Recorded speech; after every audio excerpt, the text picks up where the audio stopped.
The legal team would like to call the first witness, Mr. Sham Maharaj.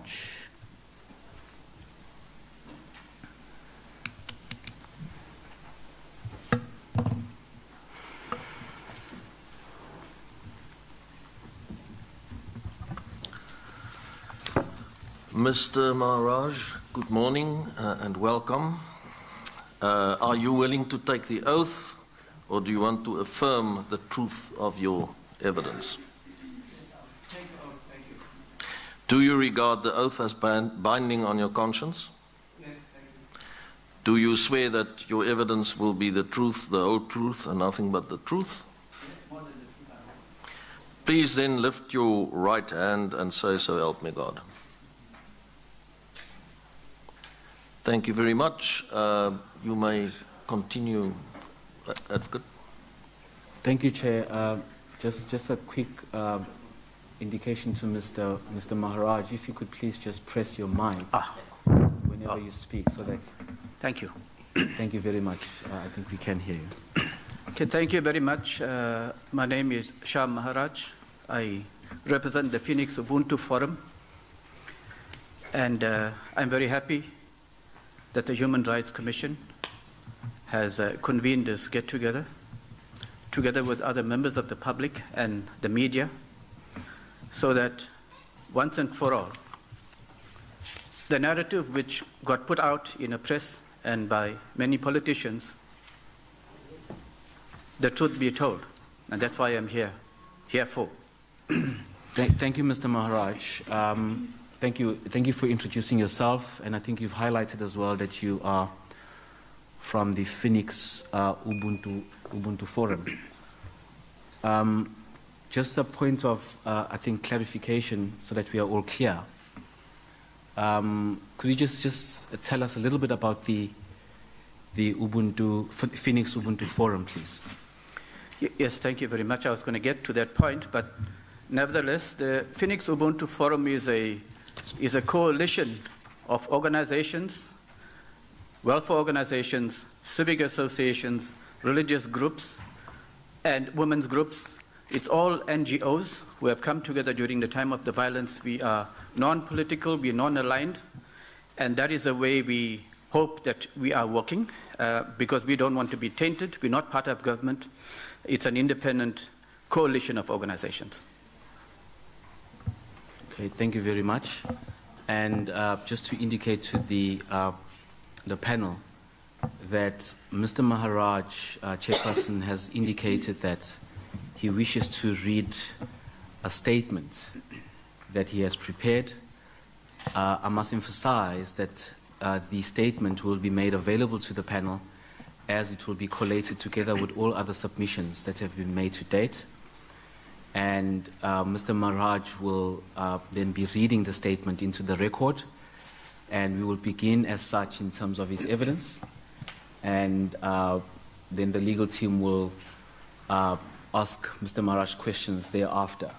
So I'd like the chairperson just to note that, and we do not have a copy of the statement for the panel. However, Mr. Maharaj will be reading the statement into the record. But is it possible, perhaps, that copies of the statement can be made in the meantime and provided to the panel as soon as possible? We can certainly action that, chairperson. Thank you, Advocate Lotz. Yeah, thank you very much. For the record, we've compiled a 6-page statement which we have emailed to your Human Rights Commission last week of Friday. So you should have had it on the table for now. I'm not sure what happened. But nevertheless, I will try and not read here, but talk to it, because it's my document. And if there are questions, members of the panel can ask questions. I'm here for the 4th time giving evidence by state-led institutions and departments. This is the 4th one.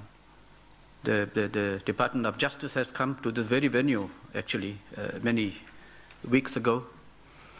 The CRL committee, which is the government committee for culture and linguistic rights, also came. We had given evidence there also. Human rights is here. and there's a presidential panel appointed by the president himself, which was in Gateway also, and we had given evidence. So we are giving evidence to 4 different organizations. We are hoping that there's going to be some measure of coordination in the end if some decisions are going to be taken with different departments collecting evidence, so that we get a correct story once and for all. Chair, the Phoenix Ubuntu Forum was formed in July of this year when the violence erupted in KZN and in Gauteng.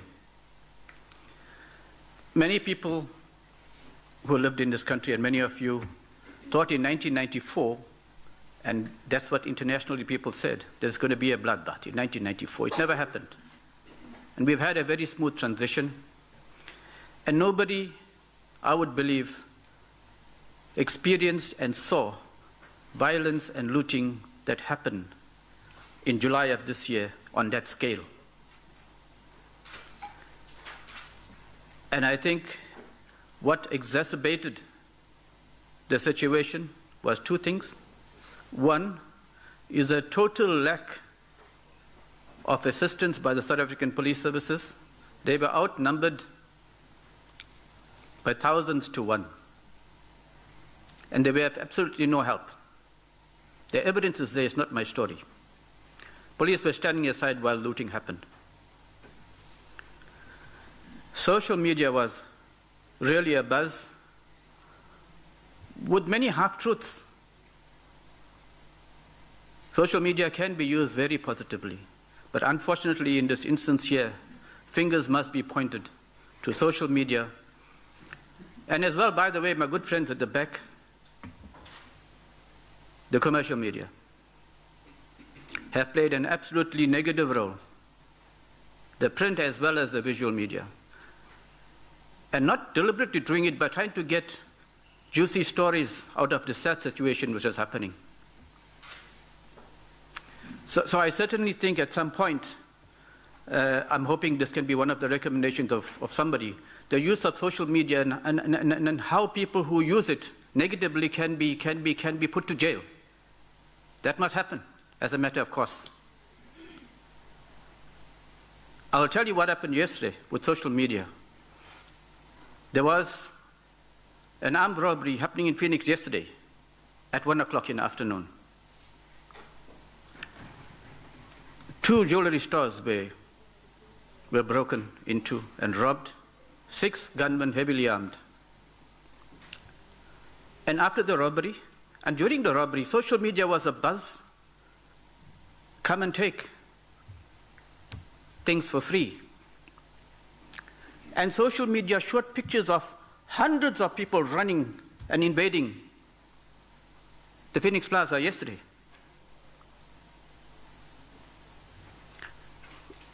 For the record, the police were there and the people who ran into the place to grab whatever was left by the people who did the robbery managed to take them away. But social media has played a very, very negative role because the story was not 100% true. So something must be done about the social media and the negativity that they produce. And the print and electronic media are not the people who shouldn't also be blamed for some of the nonsense, sorry to use that word, that went around. I sat in my house at one point, watching my television during the time the violence was happening. And it says, Phoenix on fire. It's my good friends on the ENC, if they're not here, but they were the people. Phoenix is on fire. But the images doesn't show Phoenix. It shows another area. Sorry, Mr. Maharaj, to interject. Yeah. And I'd really like to, so that we follow a proper order as indicated earlier by myself. I was expecting that you would be reading the statement that you have. And perhaps we should start there. Okay. So that we then thereafter, because there's some questions that the legal team would like to pose to you. No, that's fine. The pretext is going to be the statement. So yes. If we can start there. Okay, as I said. And then we'll get to all the other issues that you wish to raise. That's fine. The statement which we've given to the Human Rights Commission on Friday is a statement which is going to stand, and that will be for the record. I will just talk to some of it now. During the time of the violence, I think everybody really was just too scared about what is going to happen to them. The social media and the rumors that went around really put the fear of God into everybody. People who are living in communities were really terrified. In Phoenix, there were lots of looting which happened. In Phoenix, there were burnings which happened. We've got photos and we've got evidence to actually show that, so it's not a story. So there were in Phoenix literally hundreds of neighborhood watches which came up. Literally to protect their families and their property.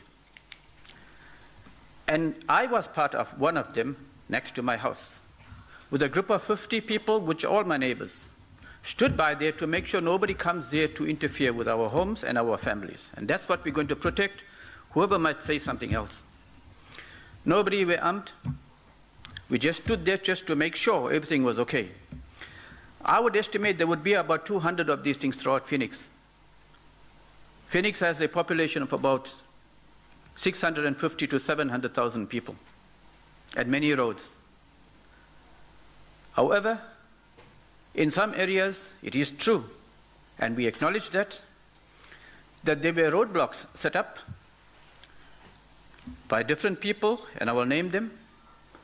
These were security companies operating in that area. These were drug lords and shebeens and the criminal element who had infiltrated people who are residents of that area. They were armed, and we've seen guns. They were armed, and these people were located in the main areas of Phoenix. The entrances and exits in Phoenix are about 5. They were the people responsible for the violence that happened and the killings that eventually happened. We condemn all these killings because it's not right for anybody, for whatever the reason is, to go out and shoot and maim and burn. We don't stand for that. And we're very happy that many of the people have been arrested, and we'll come back to that issue just now. So the Phoenix Ubuntu Forum, when we came up, was for 2 main reasons. One is to look at what is it we can do to try and calm the temperatures down. And those people who lived in Phoenix would bear the fact that you couldn't move out of your house because the roads were on fire, people were shooting, and we were not prepared to move around very wildly and get caught up with trigger-happy people pulling the trigger and you getting shot. So we used very positively social media to ask people to calm down. We've got those messages. I've been myself on video to many of the people around Phoenix, and outside of Phoenix, people have seen it also, and came back to us and said, you are doing the responsible thing. To ask people to remain calm. There's no invasion. There's no invasion in Phoenix. People are coming and looting and going. There's no invasion. Nobody is going to die. So calm down. But these images which went on social media really didn't help the situation. Now, we tried as far as possible to get people to calm down. Secondly, the Phoenix Ubuntu Forum said we need to run a program to look at how we can help those people who are affected by the violence. And there's a couple of things in terms of a program we began to run. One was trying to look at calming the situation. Secondly, there was the issue of food security. Bread was scarce, it was being sold at 50 Rand all over the shore. In the townships, many of the spaza shops were burnt and looted. People didn't have food. And we're very happy to announce, and when we met the Human Rights Commission 2 months ago, very briefly, when they came to Phoenix, we've mentioned this. But to date, we have distributed 23,000 food parcels, which we have got sponsored, in a way in which it began to help to build relationships in Phoenix and in Nanda and Kwamashu.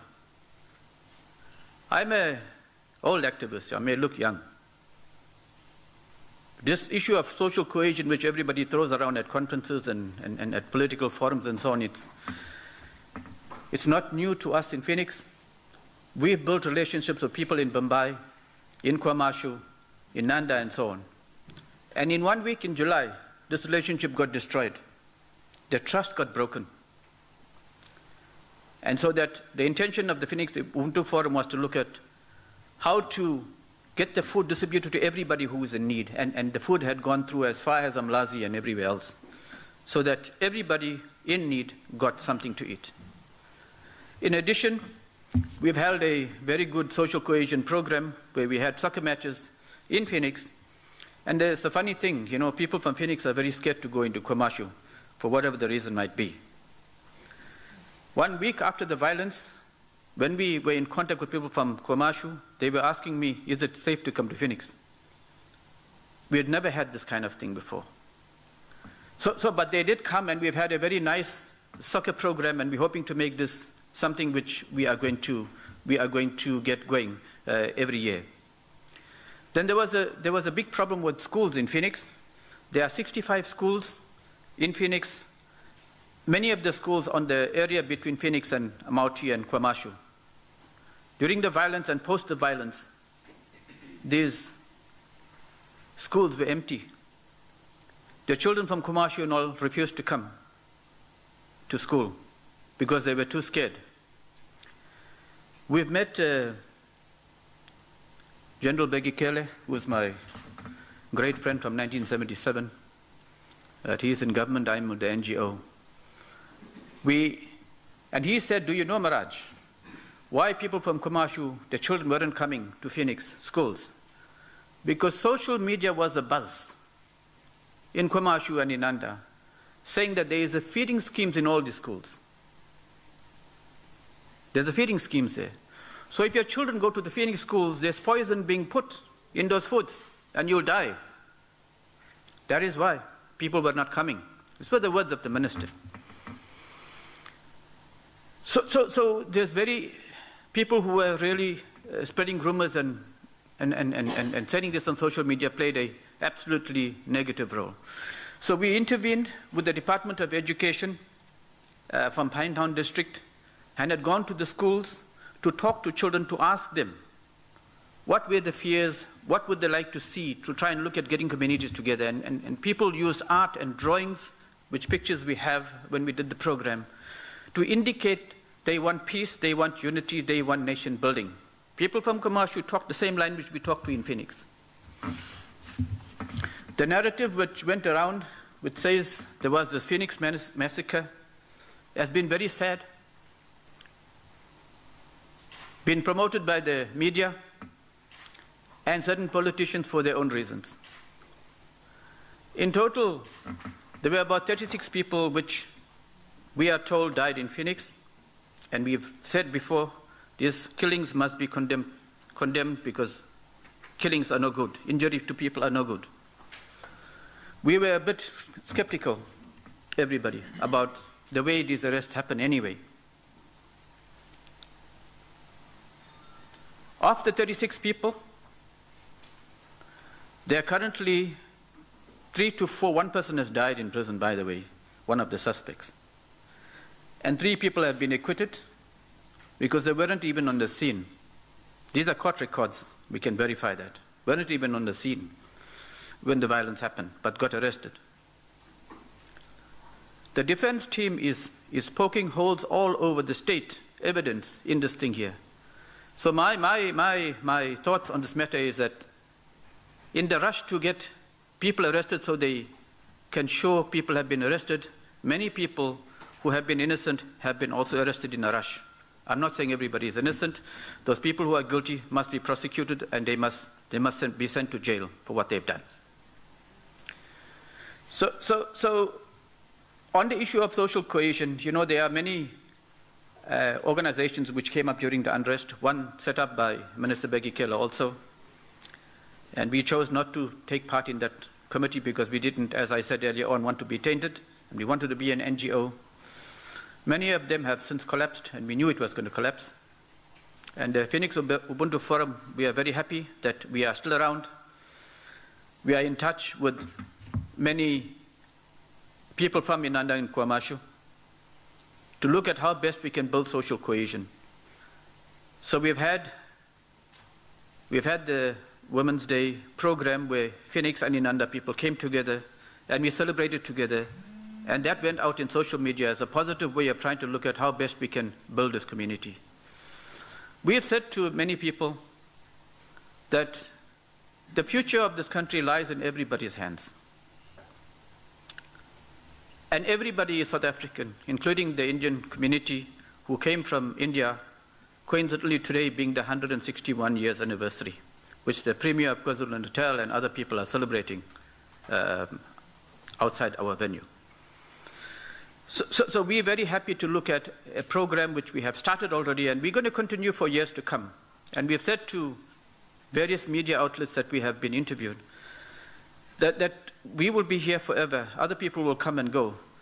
But we're very happy to make sure that we build this community and we build this country to where it was pre-July of this year.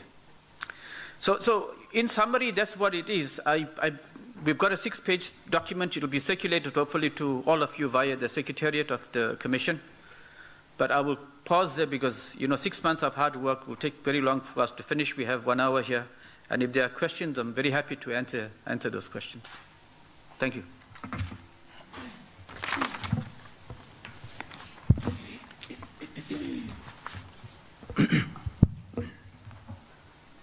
Thank you very much, Mr. Maharaj. We certainly have the statement, and it is before the panel as well. I did note, of course, that you did not go word for word, but in essence, you captured what is in the statement. We have received the statement, and I have marked it Exhibit A. Thank you, Chairperson. I was about to go there as well, as the statement has been received, and we note the Exhibit A as such.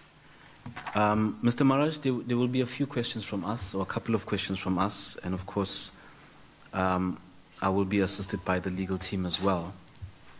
I think firstly for me,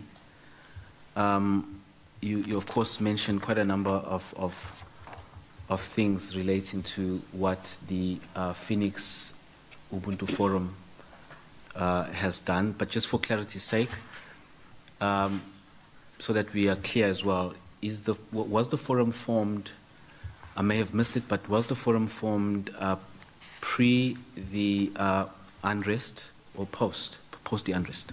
No, certainly post the unrest. Was it a direct response to the unrest specifically? Yes, that's correct. To look at how we can respond positively to what was happening on the ground. And if you could just estimate, just so that we are clear, do you have a specific date at which this particular forum was actually formed? I think the roots of this began on the 12th of July. That's when the unrest happened. And I think we formalized our group within 3 days of the unrest starting in the way it has. So it'll be about the 15th thereabout. Okay. So within 3 days, at approximately the 15th of July. Yes.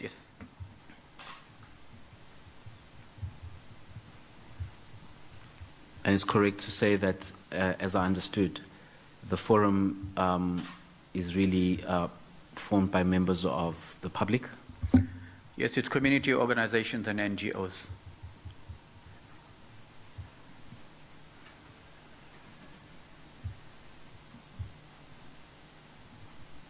Okay.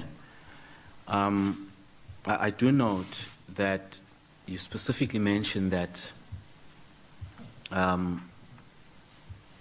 approximately, or at the height of the unrest, and of course you can clarify this because I may not have captured it well, and you can give us specifics as well in terms of the date. You indicated that members of the public had begun to, or neighborhood watchers were beginning to raise concerns, and you said even over 100 of these. I'm not sure when you mention 100, you are mentioning Phoenix in particular, or you are just being generic. Could you just clarify that? No, I think I'm referring to Phoenix. There are like 800 roads, I think I would imagine, in Phoenix. So the neighborhood watches will be clusters of roads coming together in intersections in those areas. So it's Phoenix. Okay, thank you. So those were Phoenix, and it's your estimation that it's hundreds because the number of roads are quite. There's quite a number of they run in the hundreds, as you're saying. Yes, yes. All right, and then you specifically mentioned as well that you took part in one of these neighborhood watches. Is that correct? Yes, definitely. Perhaps maybe if you could we could just spend a little bit of time on that, so that we understand. Maybe you could just explain to us what specifically gave rise to, or rather, what led to the neighborhood watch being activated, and on which date exactly, and what happened as such. It was on the 12th of July. There is a small shopping center 100 meters away from my house, and it was being looted. That went viral. I've still got that on my phone, by the way. A butcher shop, a bottle store, a bar, and some small stores which were there were all being looted, and you could see that on social media, people dragging their sheep on the floor and put it into cars. Sorry, people running riot, accidents happening. Sorry, Mr. Maharaj, I just missed that. What was being dragged? Meat, sorry. Meat. Yes, yeah. If you wouldn't mind, if you can just speak a bit slower and as clear as you can. This was on the activation of the neighborhood watches. Was that on the, you say on the 3rd? No, on the 12th. On the 12th of on the 12th. July, Thank yes. You. And I think what happened is that when that went viral in our areas, everybody came out to watch, because you could watch from where my street to where the looting was happening. You could see that was happening. And everybody really panicked, because messages which got put out, and you'll read it, that your street, your house is next. So what options do you have but to stand out and just make sure nobody comes to do anything funny? Okay, just 1 second there. So the 12th, the looting had begun at the shopping center, which is close to your house. Yeah, yes. And numerous stores were being looted. And then you also mentioned that with social media, there was sort of something was going viral. I'm not sure if was it a video or was it messages? What exactly was it? It was a couple of things. Number one, it was videos. It was photos of what was going on there. Then, because it was like a very densely populated area, people running away from the shopping center when the looting started into the community, really scared, shouting and screaming, "They are coming." Okay. So yes. Just if you can just slow down a little bit on that, so, and we can get some clarity. So, what you saw on social media, or what was seen on social media, maybe you can clarify if you saw that yourself, and also was the videos that you're referring to specific videos of the shopping center that you are referring to? Yes, we've seen it myself, and I've got it on my phone here, which we have given to the police, by the way, as evidence. Okay. And are you willing to share that with the commission as well? Yes, definitely. All right. But then, was that the only shopping center that was being looted that you actually saw on social media, or were there others? Well, there are others which got passed around, which I've got copies of here, which I will share with you. Mainly bottle stores and supermarkets, and funnily enough, these are chemists also, which were being looted. So it's an array of things all around Phoenix which got into social media. Now those I didn't see myself, but post the violence which happened, we had gone to see the place burnt down, smoke. Okay. But just for clarity's sake, when we make reference to social media and videos, we are being specific to the shopping center that's close to your house, and others within Phoenix. Is that correct? Others within Phoenix. But in social media, everything was being shown, which really looked like the whole country was burning down. which were the big shopping centers in Canobia. You would see people are pushing on the trolley televisions and so on, all that on social media, and it was really a buzz. Okay, no, that's fine. Thank you for that. I just wanted to be very clear because Yep. I think reference to the shopping center, so we need to really be. The name of the shopping center, I didn't get that. Is there? Do you recall the name? Yeah, it's a Southgate shopping. It's called Southgate Shopping Mall. Now there is a Southgate Shopping Mall elsewhere. This is in Phoenix. So it's Southgate Shopping Mall in Yeah. Phoenix. Mhm. Okay. Can I, sorry, Mr.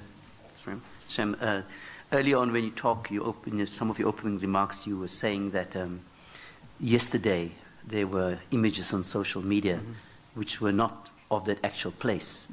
How easily was the one that you now say, the messages in that you received, identifiable, and do you know where it comes from?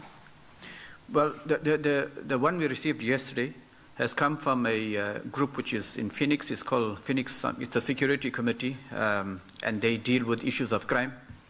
It comes via that social media to everybody else, and they've got thousands, literally thousands of members. And when they press the button, 1,000 people are seeing what's happening, and that 1,000 people is going to another 10,000 people, and that's how it works. My question. Sorry, yeah. My question is, you say that yesterday's one, the happening that took place wasn't in fact the place that they were talking about. How sure are you that the ones that you saw on that day were actually, as you say, there's a Phoenix shopping gate, Phoenix, yeah, center, Oh, Southgate. that's in front of my house. You could see it. You stand on my veranda, you'll see it. Okay. So perhaps put differently, and thanks, Yeah. Commissioner Nissen. So the video that you saw of Southgate was identifiable because you know the place. Yeah, and it's in front of my house. It's in front Yeah. of your house, so it's quite easy for you to identify it as such. Now, you did mention that as part of because we were still on the activation of the neighborhood watch, the different neighborhood watches, you've explained that. But I'm also particularly interested on the one that you took part in, because you mentioned that there was panic. Could you just perhaps just elaborate a little bit on that for us?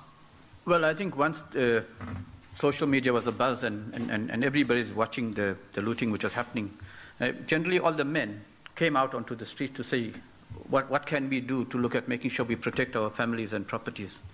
And I know the one we were part of, there were 50 people, nobody with arms. And I think everybody was just talking and referring to other media feeds which were coming in all the time to say, look, in other areas of Phoenix, this is what's happening. And they were sharing, and it was kind of going in a big loop all over the show. So what we did is just stood around there until about 12 midnight. Then everything went quiet, everybody went home to sleep. Okay, and we're still making reference to the 12th of July, is that 12th correct? of July, yes. Now, you say that men came out. Was it solely men? There were no females? Well, they were solely male because I think it was quite late in the night till 12, so, the women folk were at home. Okay. And I have to go to this, Mr. Maharaj, but in terms of, because I know Phoenix is, it's a multiracial community, but of course we do know the history, that it was predominantly pre-94, an area that was exclusively for persons from of the Indian race. Now, when you say men came out in terms of protecting because of the panic and being concerned about what could happen, what would be the estimation of the racial profile of the men that came out? The area in which we live, unfortunately, is still the mix of pre-1994. There are certain areas in Phoenix which is really mixed, which is good. That's a bit far away from our area. So our area was 100% people of Indian origin who were there. Okay. Thank you for clarifying that. And perhaps a further question to that. When the, as best as you can recall, because I would understand that if a neighborhood watch is activated, there would be some, and I'll call it protocol. There would be a discussion, and then a decision would be taken, perhaps, in terms of what needs to be done. What sort of protocol was followed? I know there was panic that ensued, etc., but if you could just enlighten us on that, in as far as the neighborhood watch that you participated in. The neighborhood watch, which I was in, and I would imagine many others, were very informal. It's all those people who were available would come out. Although there may have been 200 families staying in that area where I am, there's only 50 people who had come up, people who were available, who would be able to stand there and just monitor the situation and just make sure nothing untoward happened. They would have the number of the police and other members in that committee. So they formed a neighborhood group, a WhatsApp group, so that if anything does happen, they would send images, they would send messages and so on. So it's very informal. All we did was to just make sure we have the telephone numbers of the SAPS, the local SAPS, and then the people in the area who are not there, but we would feed messages to. So for the record, nothing happened. 3 nights we stood there for nothing. Okay. And as in nothing happened, maybe just to clarify, with the numbers being exchanged of SAPs, were any SAPs or was SAPs activated or called during that day of the 12th? Well, in the particular instance where I was, there was no reason to call SAPS because nothing was happening, as I said. Okay. And SAPS, it seems, were very busy in those areas which were the volatile areas, those areas which people were armed and so on. So I think police were there a couple of times, although in small numbers, but they attend those areas. Okay. And still in the neighborhood watch that you participated in, as you say, at some point you dispersed or everybody went back home. Do you have an idea of the time? Approximate time? Well, we at 10 o'clock, there about 11 o'clock, one day was 12 o'clock. The first night was 12 o'clock. Nothing happened. The next day was 11 o'clock. So first night being the 12th? Till 12. The last night was 10 o'clock. Nothing happened. So, sorry, Mr. Maharaj, just let's slow down a little bit. So I was still on the 12th, right? Yes. Maybe let's focus on the 12th. So nothing happened. There was a discussion. Numbers were exchanged so that everybody is aware that what the telephone numbers for SAPS are. You indicated that SAPS was not called because there was no need to because nothing had happened in your area. And then the men, the plus 50 men, dispersed at some point. Dispersed. So at when exactly was it? In the evening? When exactly was that? Midnight. Midnight. Okay. All right. So midnight dispersed. Now, because I think there were other meetings that you probably had, so that we conclude on the 12th. Because that's why I was asking earlier was there any protocol? I'm also interested to know, were there any discussions about what the fears were, what the panic was? Because I'm sure there were specific discussions. Could you give us some detail about that? Yeah, no, definitely there were discussions. People wouldn't stand there for 5 hours keeping quiet. People spoke about their families. People spoke about their fears. People were sharing images which were appearing in social media. What was happening in other areas of Phoenix? What was happening in other areas of Durban? What was happening in KwaZulu-Natal? The images were coming in thick and fast. So every time there was something happening in some area, it got posted in one group, then to another group. And what we were getting is that what we were discussing, images of the looting, images of, the burnings and so on. So, those all were discussed and shared amongst everybody. So, all right. And I do understand and appreciate that there was anxieties, like, as you mentioned, there was some fear, concerns about families, property, etc. Yes, of course. Were there any concerns that you had, maybe perhaps in some of the discussions? Was there any racial profiling? Were there any mentions of other racial groups in any context or any specific mention? Not at all in our group, but I do know, and you would know, and the law enforcement people know, that there were these issues really in those areas which were guarded by the security companies and so on, which were in the entrances and exits of Phoenix. But in our specific group, no, nothing. Okay.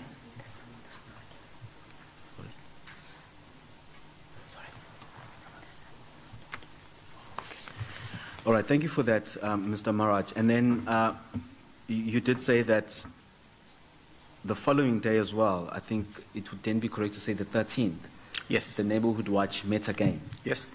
Was it sort of a similar type of meeting? Was there any difference on your meeting of the 13th to that of the 12th?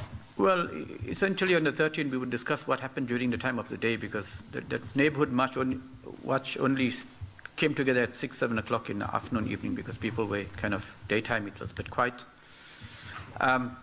So people get a recap on what is happening, and people would share again some of the things that happened during the day, which appeared on social media, and it got shared amongst the group. And everybody waited and talked, and the second day was around 11 o'clock. Everybody had dispersed back to their homes. Okay, and it was somewhat similar to that of the 12th? Yeah, yeah. And still, would you maintain that there was no untoward, because I think a lot of messages perhaps were shared, images. Was there any untoward or unsavory messages being said about other racial groups? Well, not in our group, but I think we received messages on social media. You would know one became very well known incident which got shared and which everybody discussed in our group was when an alleged group of people had come to rob a bottle store, not near my house, but another part of Phoenix. And the vigilante group caught those people and burned that combi down. And you could see people on the floor, somebody being shot. And that was being shared on social media by that group. Okay, that evidence was given to the SAPS, and I think some arrests have been made in that respect. Okay, just so that we are clear, Mr. Maharaj, so the shared information about an incident elsewhere, you say that it was shared with the group? It was shared. And it was in relation to one of? It was in relation to an alleged attempt to rob a bottle store in one area in Phoenix, and the vigilante group which was present, they caught and burnt that combi. It was, yes, yeah, like a taxi. Okay, and then did you know at the time, and do you know now as to which area was that in Phoenix? It's in Stanmore in Phoenix. Sorry? It's called Stanmore, Stanmore. Grove End Stanmore. Oh, Stanmore. Yes, that's it, yeah. Okay, and you're also saying that the vigilante group had torched or burnt the taxi? Yes, yes, and injured somebody who was lying on the floor. And there was someone lying on the floor? Yeah. Do you have, and maybe just to clarify, was that a video, was it photographs, what was it? It's a video which I got shared, which I can share with the Commission. Okay. So video only, or was it video and other information? It's video. Okay. And you say a taxi was burnt? Torched, yes. And then and there's a person lying on the floor. Male, female, you have no idea? Sound looking like a male. Wasn't 100%, but it looks like a male. All right, thank you very much. We'll really appreciate, as you've indicated, that you will share that with the Commission. Yes. And what was the impression of your neighborhood group having received that? Well, everybody looked at that and wondered what was going on, why the burning was happening. Some people saying, look, we hope it doesn't come to our area, of fear that something may happen here and then we would get implicated and involved. So, yeah, and I think everybody was really uncertain what was going on. The burning was happening, the looting was happening, the robbery was happening, or alleged robbery was happening, and the burning and looting of that place. So, yeah, no. Okay, and nothing else. When you say the burning and looting of the place, because we're still on the taxi and... The taxi one, yes, yeah. So the burning and looting was of the taxi? No, the burning and looting of that bottle store there, sorry. Of the bottle store, Yeah. I apologize, yes, of the bottle store. Now, just to also clarify, you mentioned a vigilante group, and why do you... Is there a specific reason why you reference it as such? Phoenix has got these shebeens and gangsters and drug lords which is infested in this community. That particular one is a very infamous one. You can get anything there you want to, and there's nobody who can tell them otherwise. I've told General Becky Keller, what is happening with that example is what has been happening for more than 40 years in Phoenix, with the police being unable to do anything. So they are the law unto themselves. And if you want drugs, you can go anytime, 24 hours. You want prostitution, you can go there 24 hours. You want liquor Mr. Maharaj, anytime, are you we can still get making it. reference to the bottle store? I apologize. Yeah. That place is bottle store. it is a den. It is a den. The bottle store is the front over there, All right, so this is still Stanmore. Yeah. So is there a specific, is there a center, or is it just standalone bottle store? It's a kind of it's a building. It's on its own. Yes, It's a building on its own. Okay, you can proceed. You are saying that the law enforcement doesn't do much or anything. Expand. Well, I've said there is a place. This is 200 meters away from my house now, so I know it personally. We still understand more, I think. No, we're moving from there about why. Do you want me to carry on the Stanmore? I'm still on Stanmore. Because I think you are making reference specifically to Stanmore and what goes on there. So maybe let's focus there. Yeah. Well, this is the Shibin, like hundreds of others in Phoenix. Some of the people are so poor because they look at how they can run this thing. But this one here in Stanmore it's a very big one. They've got people guarding it. They've got criminals who have infiltrated that place. So it's a kind of bad types. It's a bad types who you would identify in your community who are the people who are there. And that's one example of many others in Phoenix, but that's a Stanmore one. Okay, and so that's the reason you reference the group as a vigilante. Yeah. Because I think that's the point I was getting to. Okay. So that's the reason. That's the main reason. Okay, and what was the racial profile? And I know and appreciate that we'll see the video, but what was the racial profile of the vigilante group? It was a bit dark. The video will show. I mean, the only time you see a little bit light is when the vehicle is on fire.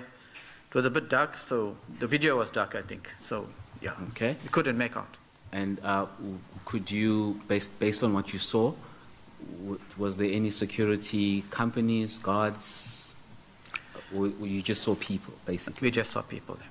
So you couldn't basically make out No. In the detail, or like in the minute detail as to, okay, that is fine. Now, you say that that particular area in particular, law enforcement doesn't do much and so on. Is this something, as a member of the community, yourself and others perhaps, is this something that has been raised with law enforcement and SAPS over the years or in recent times? It's been raised over the years with SAPS. I, in fact, was part of the police forum, and I've since left because we discussed the same thing at all the meetings. And when you bring it to the attention of law enforcement, nothing gets done. That is why for 40 years it's still there today. The police make visits to those places, and I've told the police commissioner, only God and they know why they go there and why it's still running, and they know it's there. There are hundreds of them in Phoenix, and all of them thriving. And the police know about it. They know where they are, and the police know they are drug people. Okay. And of course, in terms of what you know, as you say, there's criminality or there's drugs and other things. Is this something that you've seen for yourself, or is this your own account, or this is just what you hear within the Phoenix community being spoken about generally? No, we know about it, we see it, and there's evidence about people killing each other in Phoenix. The most famous one was this Chinnasamy Chappie, who killed somebody who got convicted, was in Westville, got released, and it seems some other drug law shot him dead. All right, this is what you're mentioning now is not related. It's not related to this, but just July. emphasizing that that's how bad it is. Drug lords are running the township. All right, so basically, is it correct to summarize what you're saying as there's been many issues in the past Yes, related to the same establishment and others, yes, yes. in as far as what you coined as criminality and the like. Yes, sir. Is that correct? Yeah. Right. Now, coming back to the issue at hand, because I think you were still on the 13th of July, and I was asking you specific questions about what was shared, etc. Hence, we got to where we are now. But if we go back, after that video was shared, that video was shared of the taxi being burned and the person that was lying down. Were there any other images, videos on that day of the day of the 13th that your neighborhood watch group saw, shared? I think there were many. There were many. There Okay. were many. I mean, the macro burnings, the burnings around in Durban. Everybody who had WhatsApp, you would see it. It was just shared, and there's been too many of that. So, All right. everything that came through, people were sharing it. All right. No, thank you for that. Because there was a lot on social media, a lot was happening, but I think you clarified specifically about the Stanmore one, right? And the information that you gave about what you termed as the vigilante group, and also the taxi that was burned. Did you do you know or did you hear of any other information post the 13th about what you had seen, specifically about the Stanmore bottle store? Not specifically about Stanmore, but there was another incident in a place called Brookdale in Phoenix, where images were being posted on social media, where people from, I think it was Amaoti. The way people who don't know the area, Phoenix, Brookdale, and Amaoti is a thin river which is separating both communities.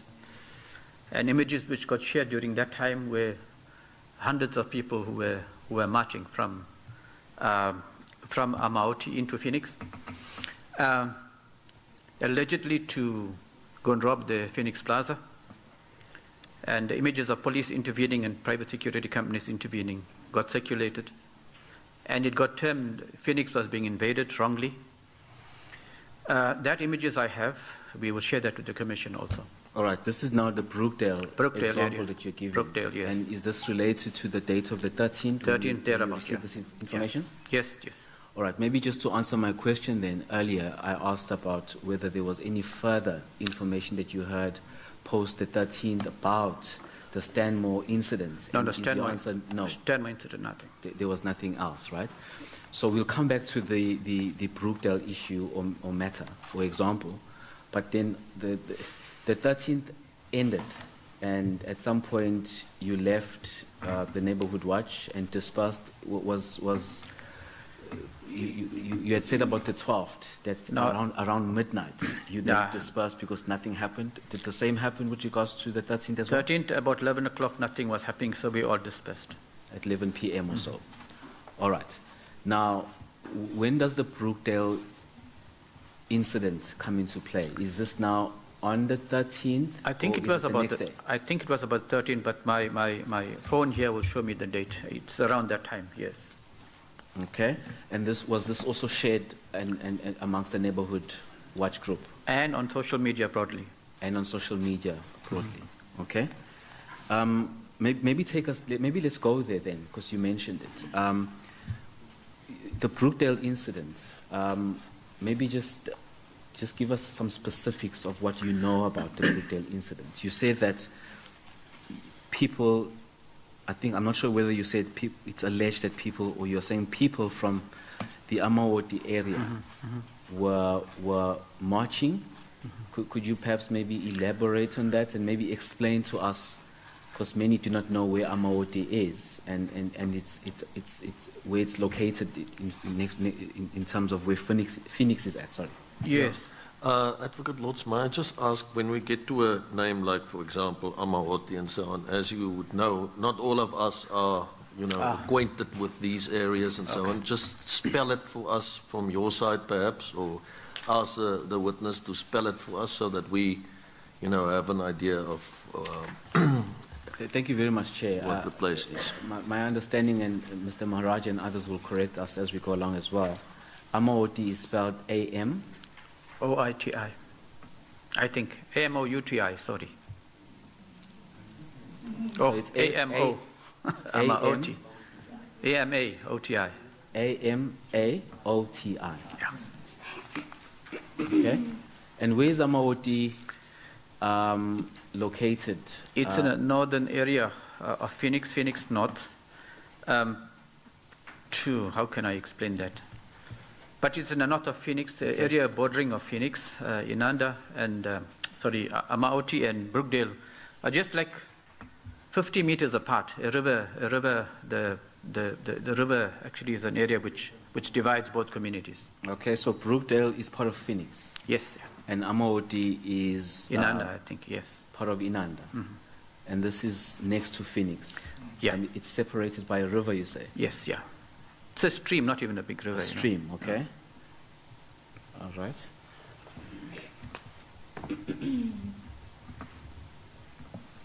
And Amouti, is it correct, my understanding is that Amouti is predominantly a black African Yes. place? Yes, yes. Okay.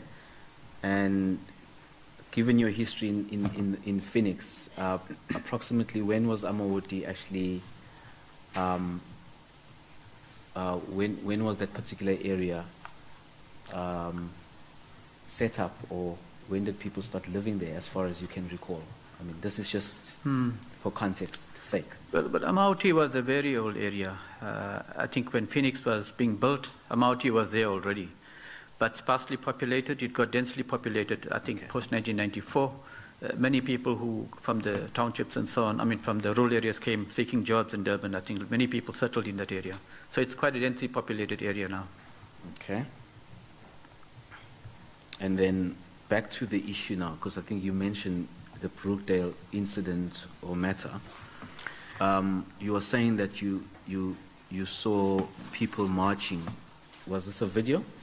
Yeah, it's a video which shows that image. The video shows a lot of people. I think there were a few hundred people coming out of, and you could see that river crossing in the video, which we will share with you. People walking across, and all the people in Brookdale standing outside the yard in panic. And the video also shows one or two people jump the fences, and the old ladies who were in the yard were taking a stick and chasing them away. It's there in a video. Okay. All of them panicked. So, okay, so there was panic, and because of people marching, as we can call it that, then property owners in Brookdale or people came out of their houses basically to see what was going on. Yeah. In that particular video, was there any incident between those that were marching and the residents of Brookdale? Well, there were nobody I could see died or got injured, but what you could see is that people who were marching jumped into the yards of some of the people. Okay. And they were being chased with the sticks, by the old ladies. Okay. So, I mean, that's visible in the video. Yeah, and of course, we're speaking about something that we're not seeing. No, you will see it in the video. Which we will see, but I'm just trying to get your account from what. Okay. Now, this you hear of, or rather you see and hear of on the 13th of March, of July or thereabouts. Thereabouts, yes, that's it. Your impression of what you basically saw happening, was there any discussion by the group about what was seen? Because it was shared amongst the group. Was there any exchanges of words amongst the neighborhood watch in the group about what was going on?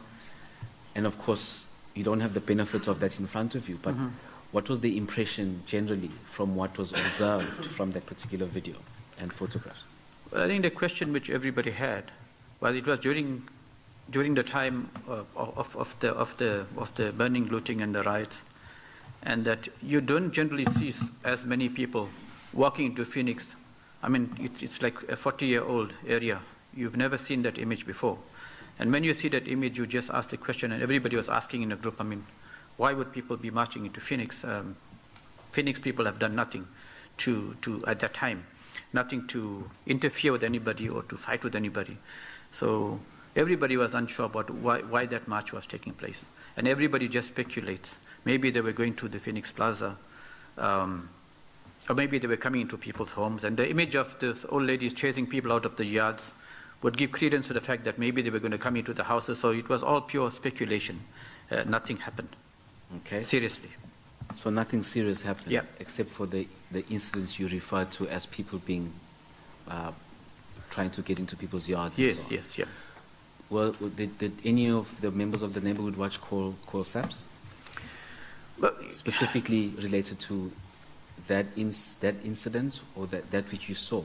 I think relating to Brookdale? there were private security companies, cars which we had noticed in the video, and we will share that with you guys. They were private security companies because the SAPS were outnumbered in Phoenix and other areas in KZN.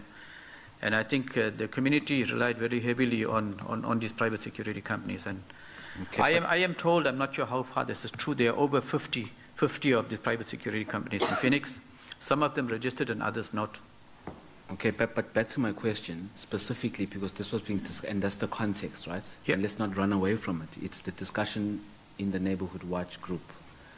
And I'm raising this and I'm focusing on that because you are here and you are giving an account of something that you know. And I think it's interesting that we are clear Yep. on that specifically.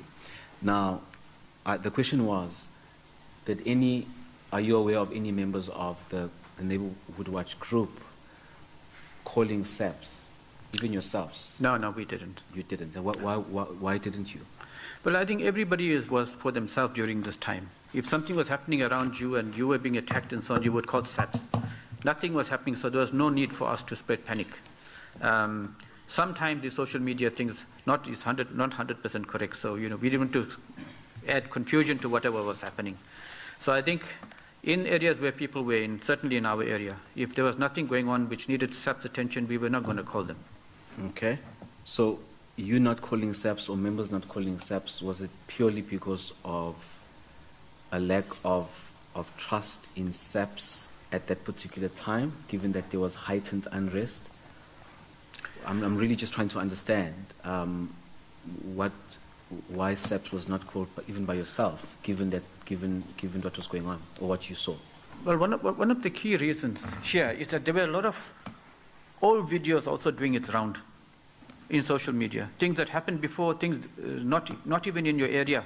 People were circulating it like it is going to happen. So we were not 100% sure whether this was 100% correct or what. Brookdale was shown there because it shows the road. Somebody took the photograph of the road there. So we kind of knew that was perhaps happening in Brookdale. But we weren't going to call on SAPS to say, look, not in our area, but somewhere else this is happening, please go there. I mean, there are people outside all over the shore, and we would imagine anybody who needed the help of SAPS would call them. Okay. So is it correct then to say that also at that time, because of the heightened unrest, you yourself and perhaps also the group, the Neighborhood Watch group, you were aware of the, how SAPS was perhaps overwhelmed? Yep. And how could you be specific perhaps if you are aware, how were you aware? Is it because of what you saw, or was there any direct contact with SAPS? How did you become aware of that? Well, definitely in social media, everybody wants to know where is SAPS. And there were stories like SAPS is nowhere to be found when we need them. Those sorts of cliches were being used. And that we could rely more on private security companies. So those things were doing the round in social media. And I don't think so we were sure that even if we phoned SAPS, there would be any response, because there was an overwhelming drama which is happening. And, we would imagine that SAPS should be overstretched. The number of policemen and vehicles are so few in Phoenix, so, wasn't any point calling them anyway.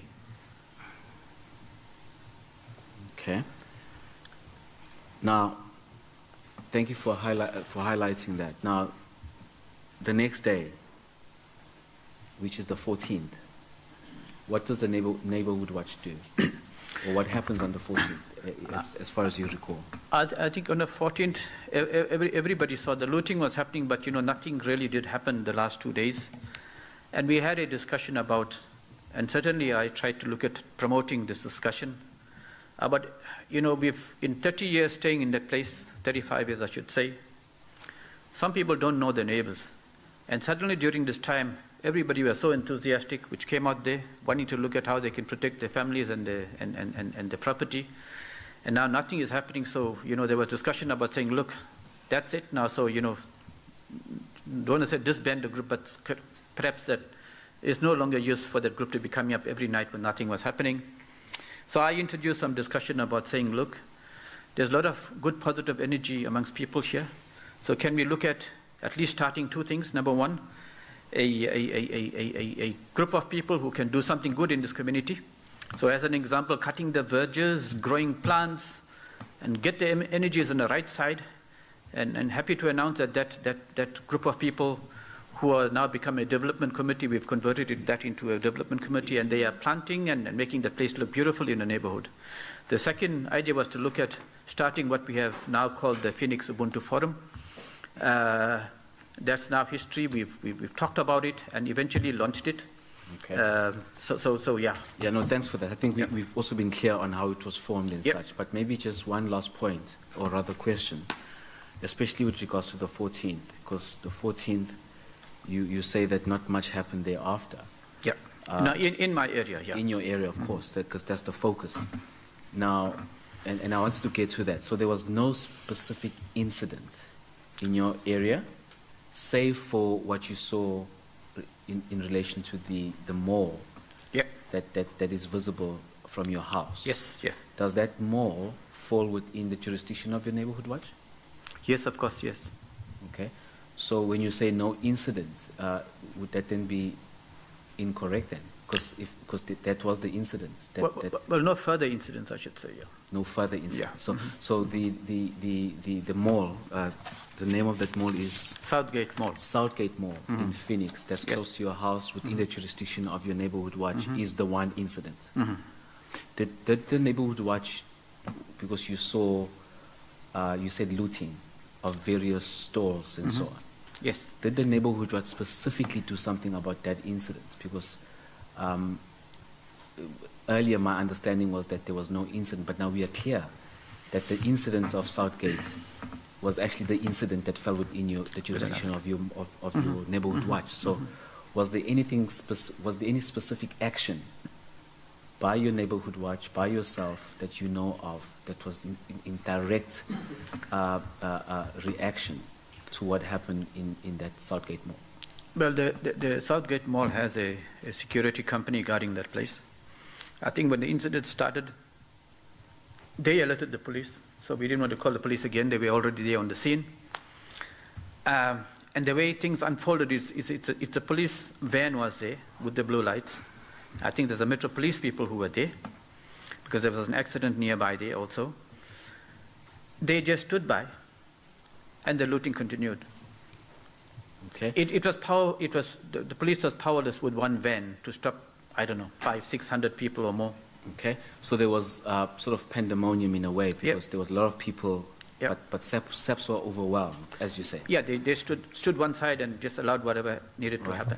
The security company did the same as well. There was security committee overwhelmed. They stood aside. Are you aware of any incident as a result of the presence of SAPs and security companies at that specific mall during the time of the unrest? We didn't notice, or we didn't hear, and there is no record of any killings there or injuries. There was only the looting of all those premises that happened.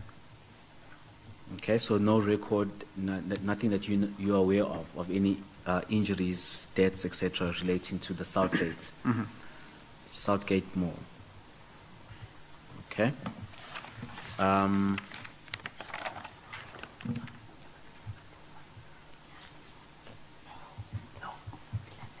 So may I just ask you, the neighborhood, the 50 men who came out, basically appears to form all our members of the neighborhood watch. So you were basically observing what was happening at the Southgate Mall. You did not interfere at all. You did not do anything from your side. You were just observing the looting and the presence of one police van and the security personnel just basically standing by and not intervening. until it came to an end. Is that, do I understand you well? That's correct, yes.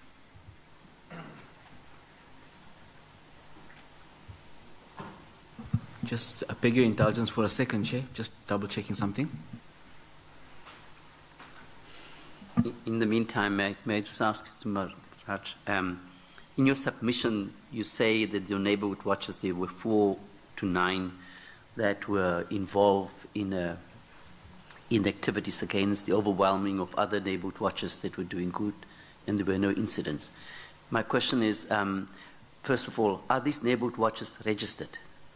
And then you can answer after this. Are these neighborhood watchers registered? Are they trained? And secondly, also mention the whole issue about some of the security companies who are unregistered and who are involved allegedly in criminal activities. Are any of these alleged unregistered security companies involved with some of those neighborhood watchers? And lastly, you say that some of the neighborhood watchers were armed.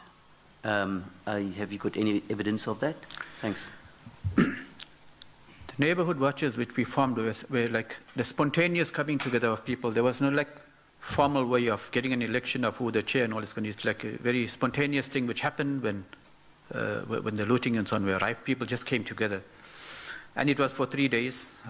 So kind of people came around during the time in the evening and 5 hours, and they went to sleep and next day.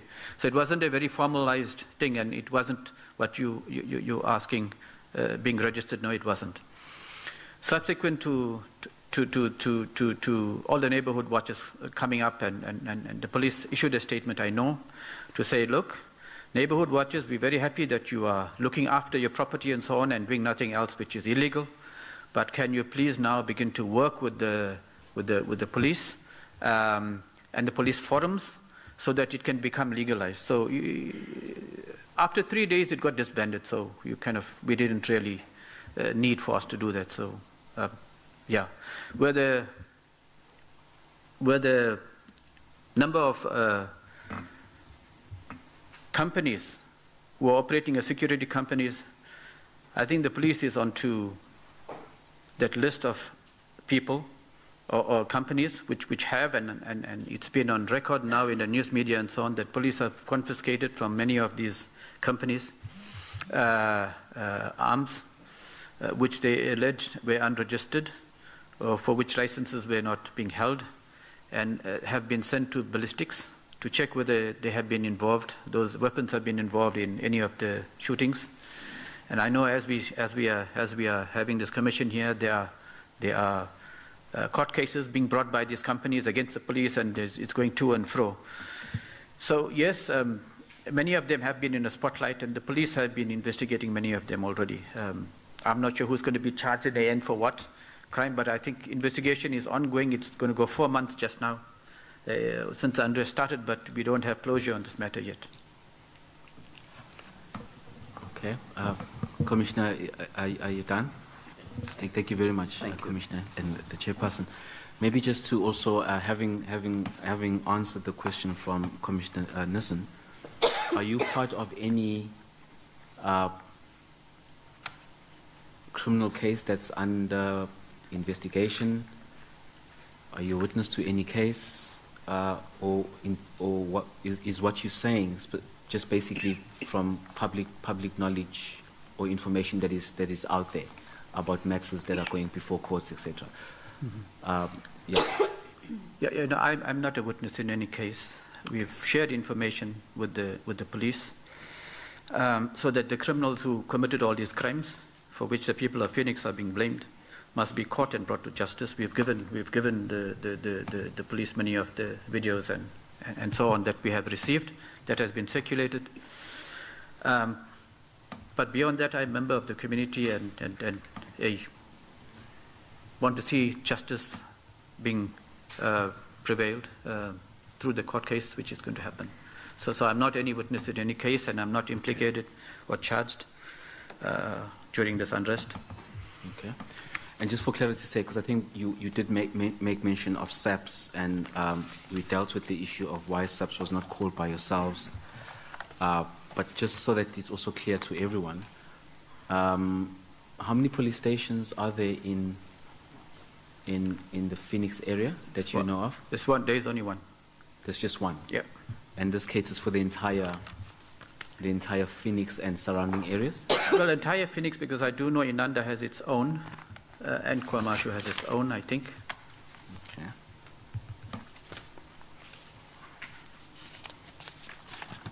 All right, and then Just for clarity, when you say it's for the entire Phoenix, you mentioned earlier that there were approximately 650 to 700,000 people in Phoenix. So this one police station caters to this number of people. That is correct. Thank you. Thank you.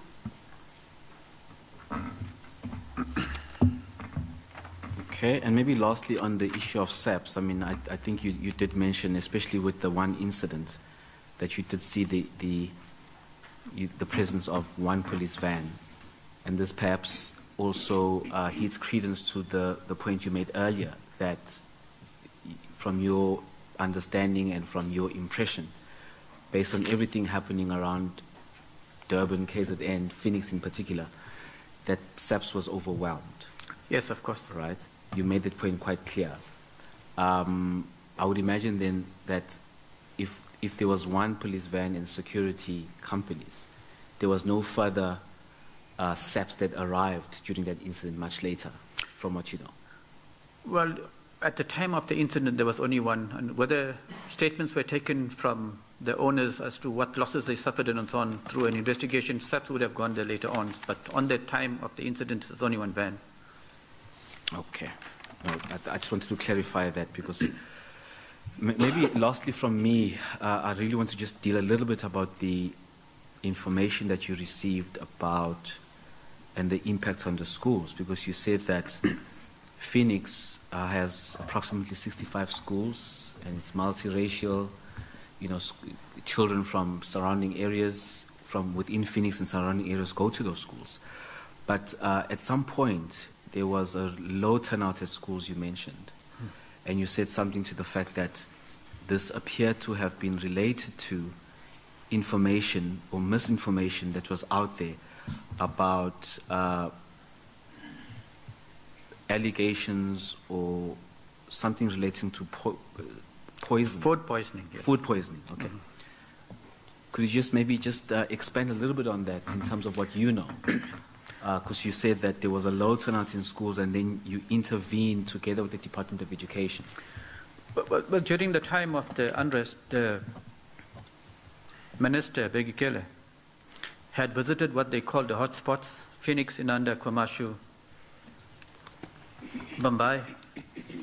Several times he set up a committee and he had made several visits. In one of the visits where I was present, I complained very bitterly about social media as I have now, and how negative it has been, and what false rumors it has been spreading. And in his response, he mentioned, if you think Phoenix is believing all what is in social media, the reason why children were not coming, and we talked about the issues of the children, because as part of my report, I made a report in that forum, set up by the minister. And he said, if you think people in Phoenix are believing all what's in social media, listen to this story, and that's what he related to us. And I never knew that. I was quite shocked and taken aback. But that's the story he told us. Okay. Did you hear of this this allegation of food poisoning elsewhere? Well, no, I think there was a community meeting in Amauti in Mumbai, which he had attended and spoken to members of the community there, and that's the feedback he had got. That's what he told us.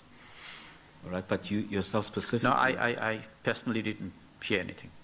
All right, and the intervention that you then had with the Department of Education, what was it specifically?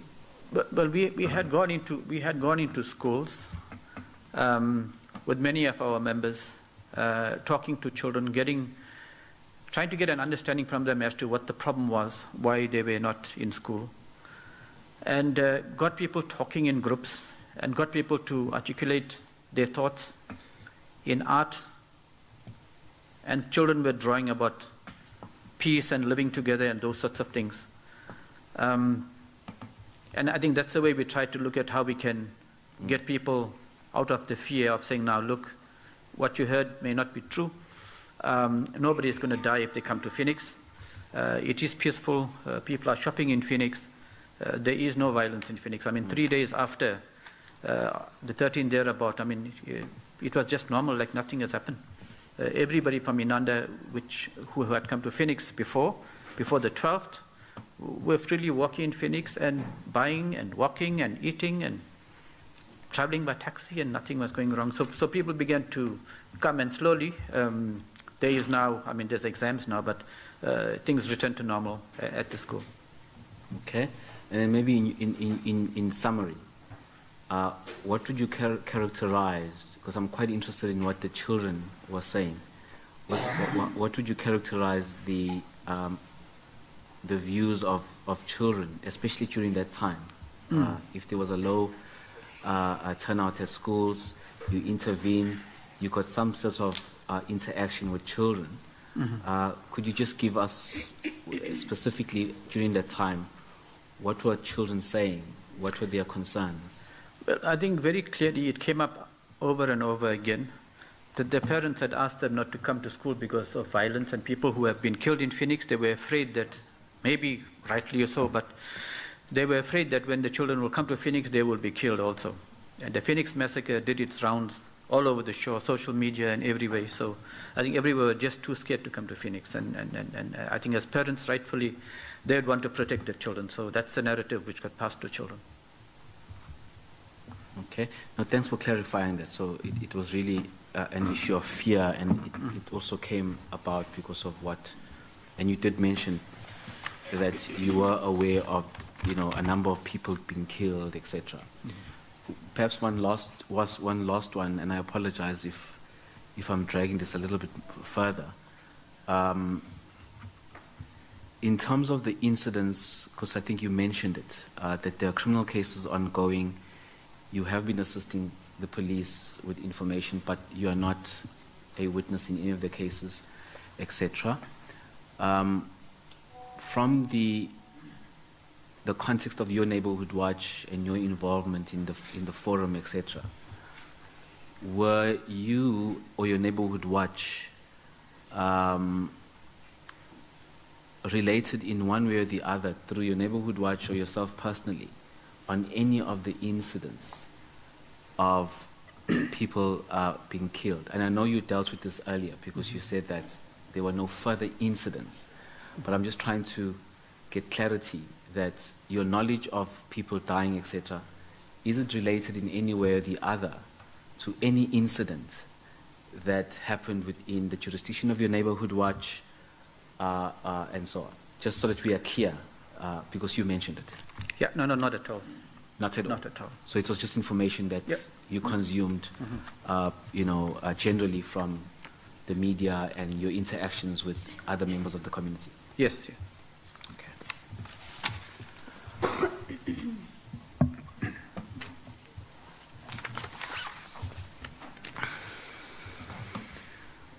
Chairperson, I'm just double checking because I know we are closer to a tea break, and I'm going to stop now in as far as Mr. Maharaj. I'll allow my learned friends if they need to come in on any issues that I may have not covered, and I'm going to propose that even if we go slightly over, that once we are done with Mr. Maharaj, we break for tea.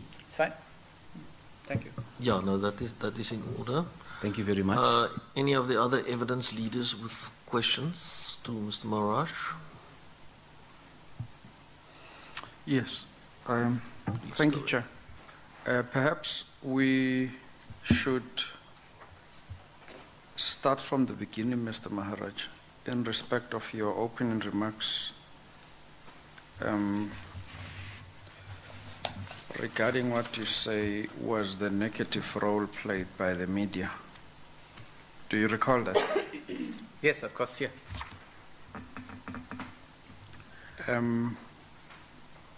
What do you mean when you say the media played a negative role? Well, I think responsible media should report facts as far as they can see it. Verify those. And I could say, definitely in the instance which I referred to earlier on, these were unverified facts being put out on media, which I brought to the attention of the people in charge. Which specific facts are you referring to? Well, as I said earlier on, I may sit in my lounge and look at an image that Phoenix is on fire. And every resident in Phoenix will believe what they are seeing there. Phoenix was not on fire. The images was Konobia burning down and being looted. Which are you talking about, social media? No, I'm talking about the mainstream media, number one. Yes. Where the social media is concerned, I mean, there is no control I have on social media right now. And somehow maybe some of the recommendations which might be made must be a responsible use of it and prosecution of people who use it negatively and to cause harm to other people and communities. There has been many of this which came up. I mean, one of it I recall very carefully is that one went out in Phoenix to say some people who died in Phoenix are members of a family who are living in Kwamashu Hostel. And so they're coming tonight to kill everybody. I knew the army was there, and it may not be 100% correct, but social media just let it go. And everybody in Phoenix received that. Very harmful, not good at all for peaceful coexistence of people. Somehow there has to be some laws recommended later on to look at how we can make sure this is not used in a negative way. Yeah, but I'm battling to ascertain how the media was playing a negative role in the reporting of what was going on. Well, what I said very clearly is that they are not reporting facts. That can be proved. Phoenix is not on fire. Where is Phoenix on fire? It's not fire. There were but that's what. But the image which gets shown on television is Konobia being looted, and they say it's Phoenix.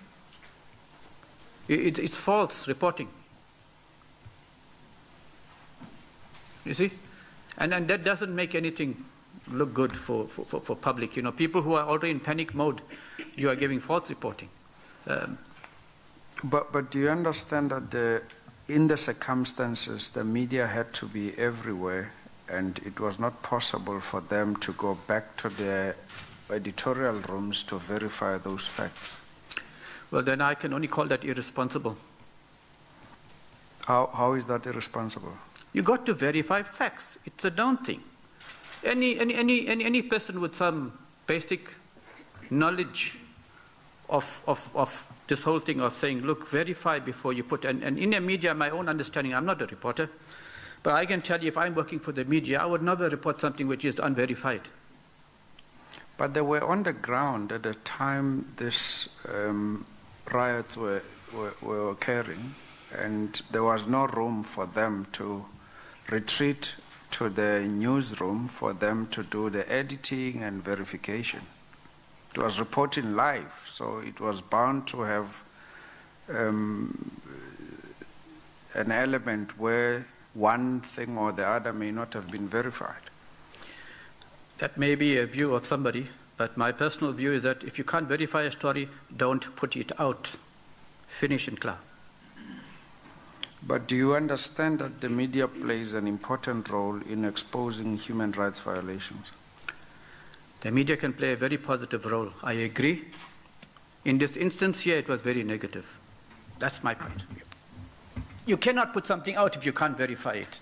That's a basic rule of all journalists. I don't understand that 100%, but anybody who has a little education will tell you, don't put out a story if you can't verify. Okay. I've got no further questions. Thank you. Mr. Jones? Thank you, Commissioner. Please go ahead, and then Mr. Jones. Thank you. Mr. Maharaj, I think earlier on in your testimony, you've described Phoenix as a racially diverse area. Am I correct? Yes, today it is. And prior to the 12th of July, have you had any racial tensions going on in Phoenix amongst blacks and Indians? There has been nothing. I've been an activist since 1977, and we built a very cordial relationship. I've gone into Bombay many times. People from Bombay come and see us. We do joint community projects.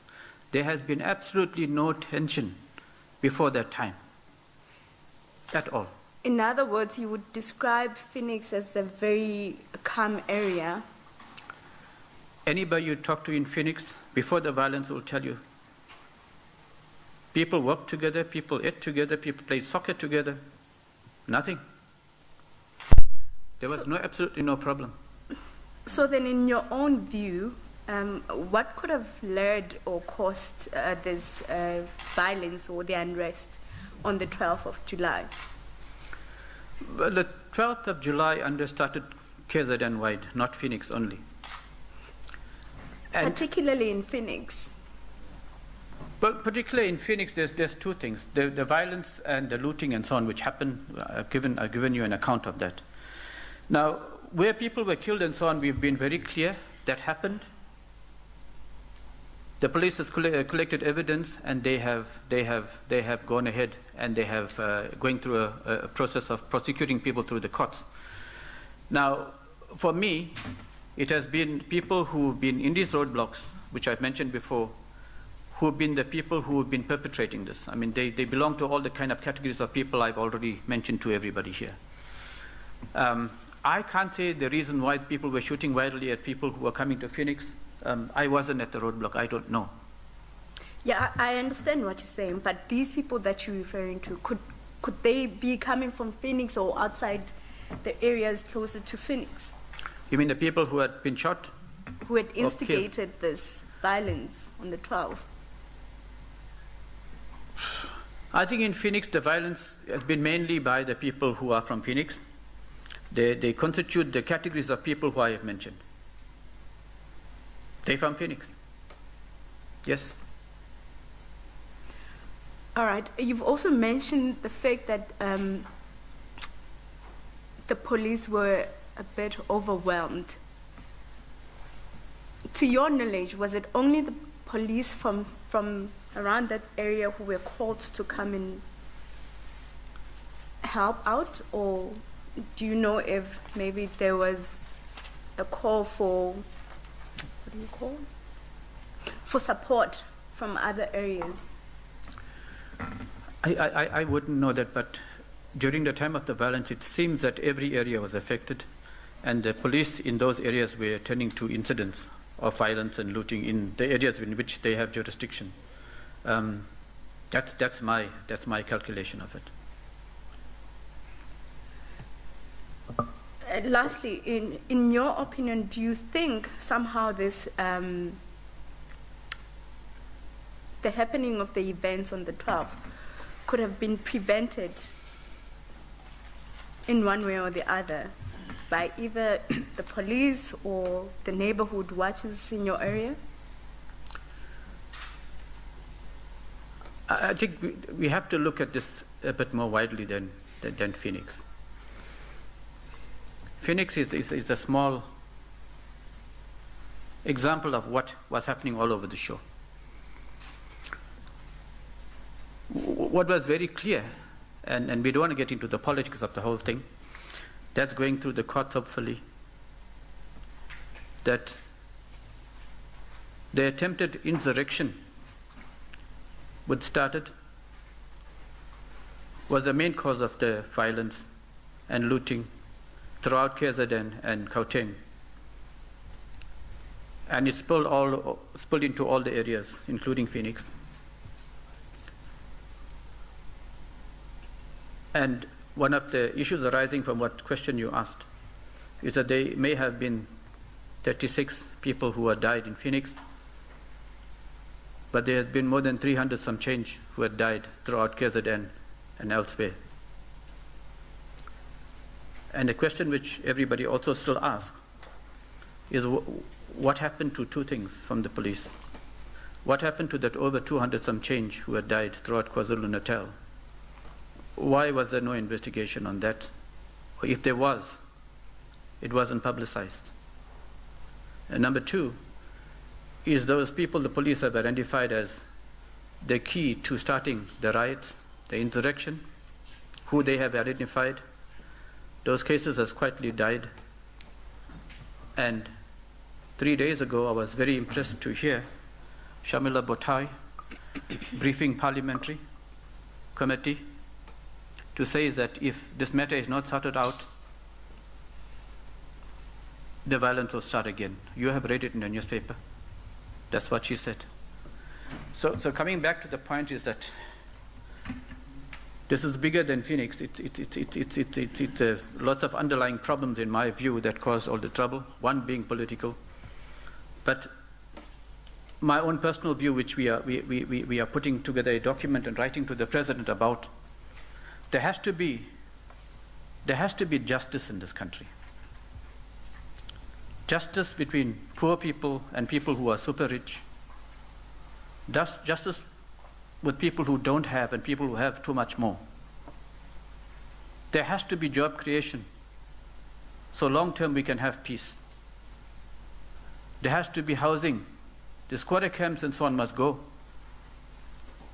That's all the recommendations we are putting together to look at how best country can move forward. Economic development and job creation and all those things has been part, whether we like to admit it or not, has been part of what has happened.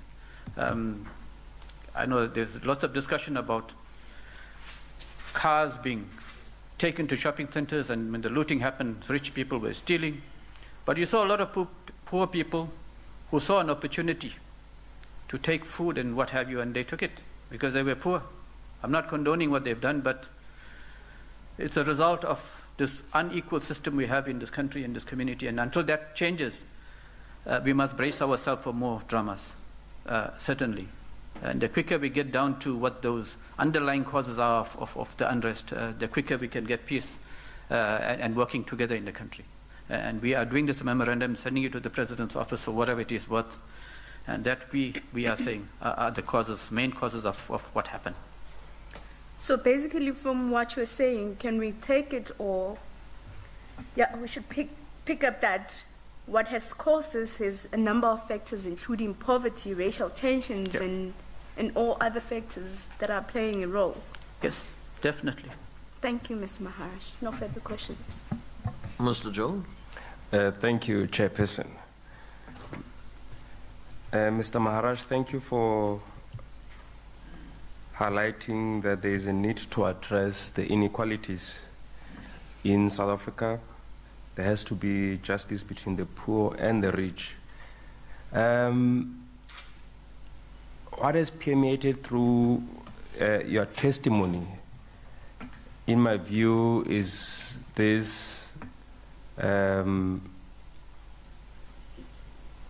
perception you are worried that people have about Phoenix. And we kept highlighting the narrative that was propagated through social media and the commercial media. And what is of concern to me is your lack of concern for the families who have lost their loved ones, who were indiscriminately killed during the unrest in Phoenix, particularly. When you are asked directly to address issues relating to Phoenix, you keep referring us to other incidents in KZN. And your presence here today is to shed more light on what transpired in Phoenix and assist us in and assist the panel in making a final determination. Would you characterize the killing of 36 people as a massacre?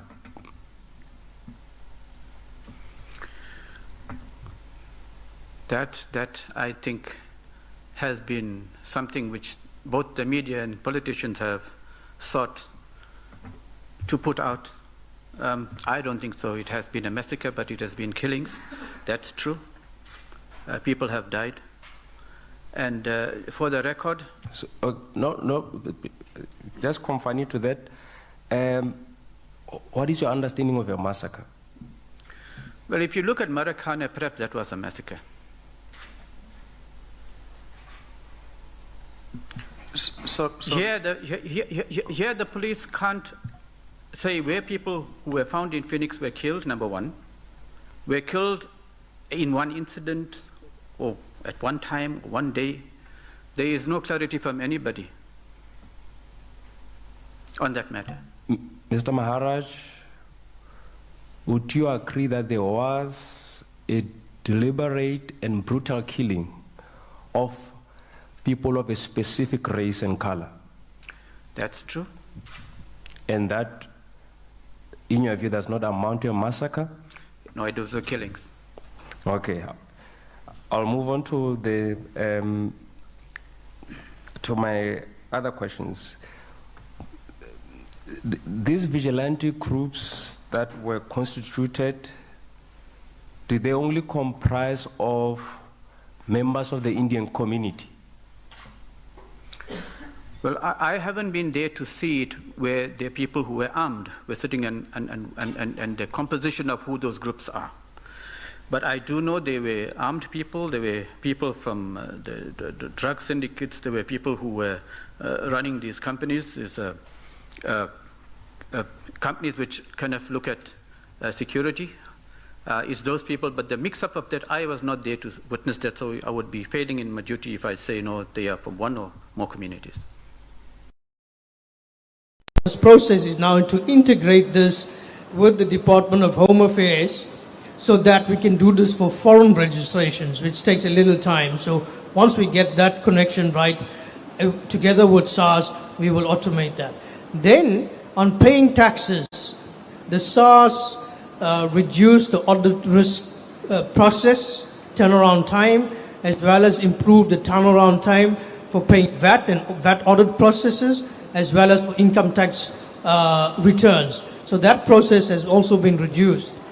The third thing what we did is, South Africa, in terms of the World Bank, the city of Johannesburg has been the proxy. So we were working with the city of Johannesburg first to reform the city of Johannesburg so that we can then copy and paste and capacitate other metros and municipalities. So in the city of Johannesburg, we in October launched the online construction permitting process. So previously, anybody had to go to Tuso House, they had to go to get 4 stamps or 4 processes. You had to go for the construction permit, there were site developing and building plans, you had to go to one department for energy, one department for electricity, one department for roads, one department for water. All that now has been eliminated.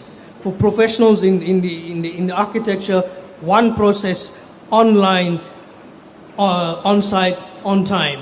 So that process now has reduced the construction permit process by 50%. Previously it was 30 days, now it's 15 days.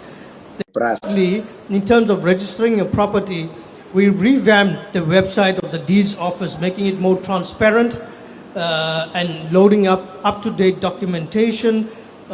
Say there are a number of things we should come and let's tax costs. We also then research, not by gut feel. I'm not saying it's gut feel, but these committees have not been have been finished with those research so that we can be in a position to intelligently engage with the decisions. So, and I'm one of those people who do not believe that every problem that we are having, once you put in private sector, it's going to work. I think we need to deal with each and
saying. Everybody has been saying it, but nobody is listening. And somehow that has to be taken very seriously. And until we have equal development, equal distribution, more jobs and so on, we are not going to get an equal society.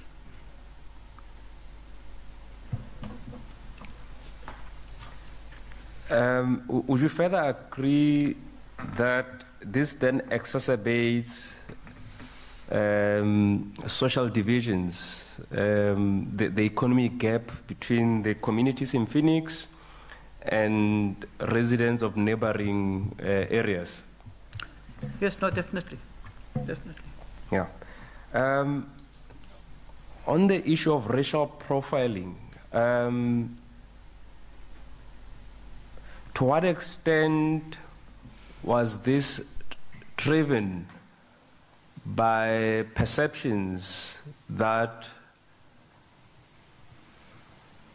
every black person is out to loot, is out to cause anarchy in Phoenix? To what extent did this fuel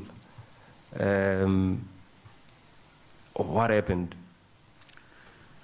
I think those people who were manning those, what has become known as the roadblocks, certainly that was an issue.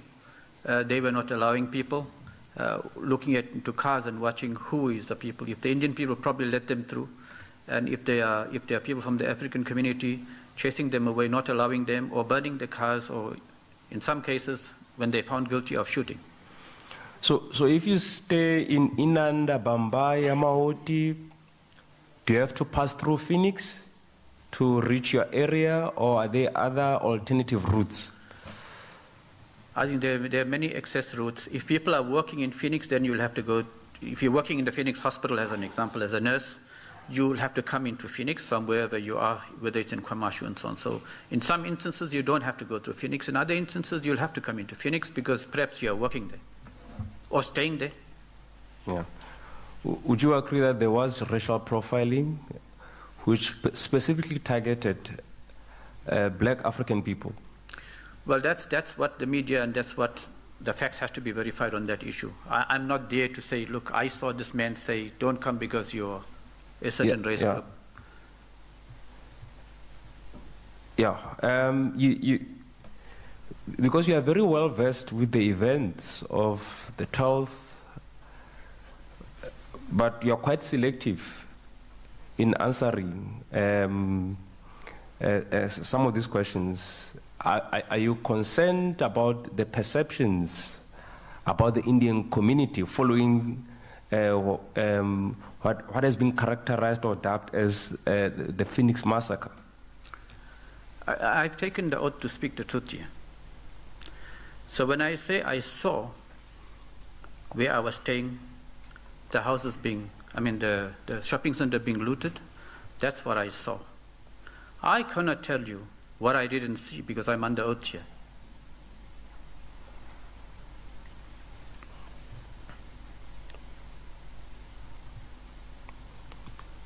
Chairperson, that will be all from me. Thank you. Thank you. Apologies, Chairperson. Yes, please go Can I on. be permitted to ask a follow-up question? Please do. Mr. Maharaj, you keep on persistently attributing a blame to the media. What is the reason for that? The media is not the only person who is to blame. The media are part of the problem. Politicians have been problems. The vigilante has been problems. So there's not just the media. So it's a lot of people who've been involved here, trying to look at spreading, false news, making statements which really is going to encourage more violence. It's everybody implicated, just not the media. Would you accept that the media was reporting what they witnessed at that point in time?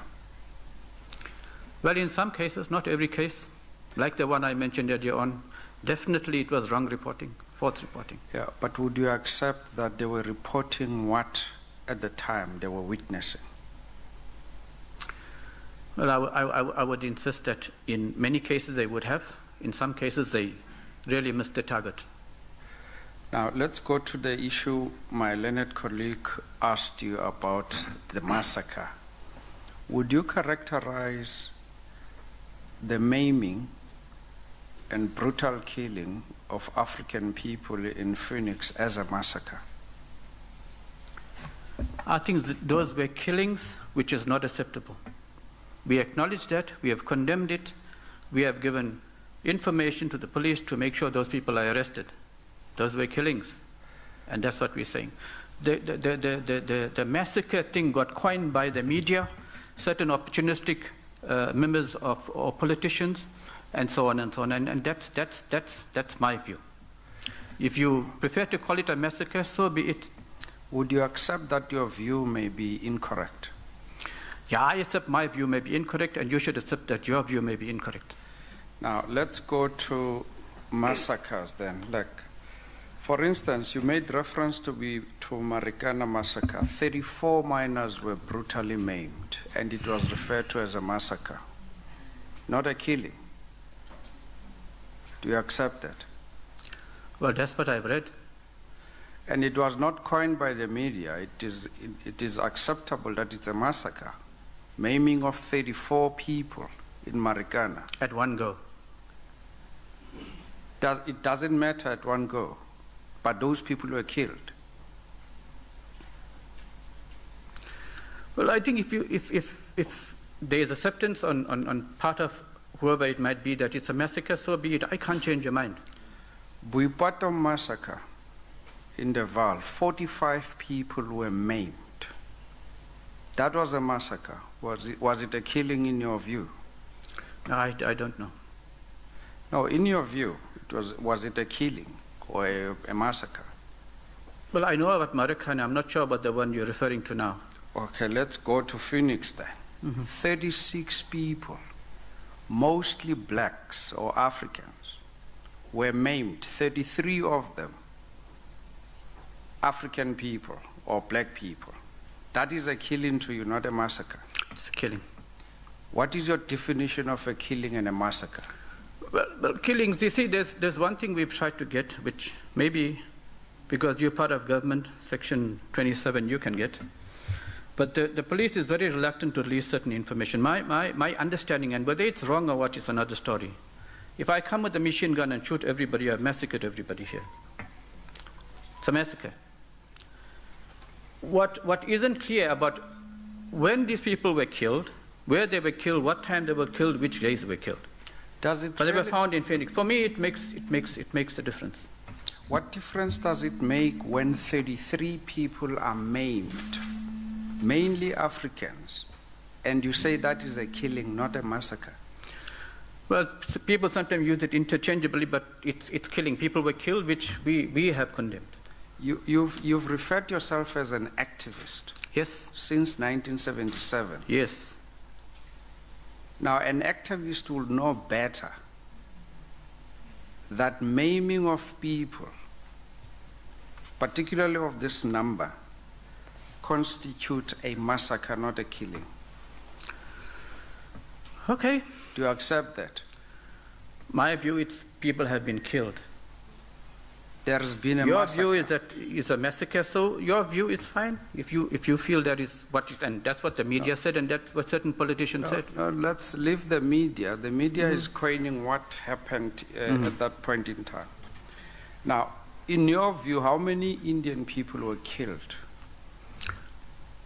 I estimate it's about 3 or 4. 3 or 4.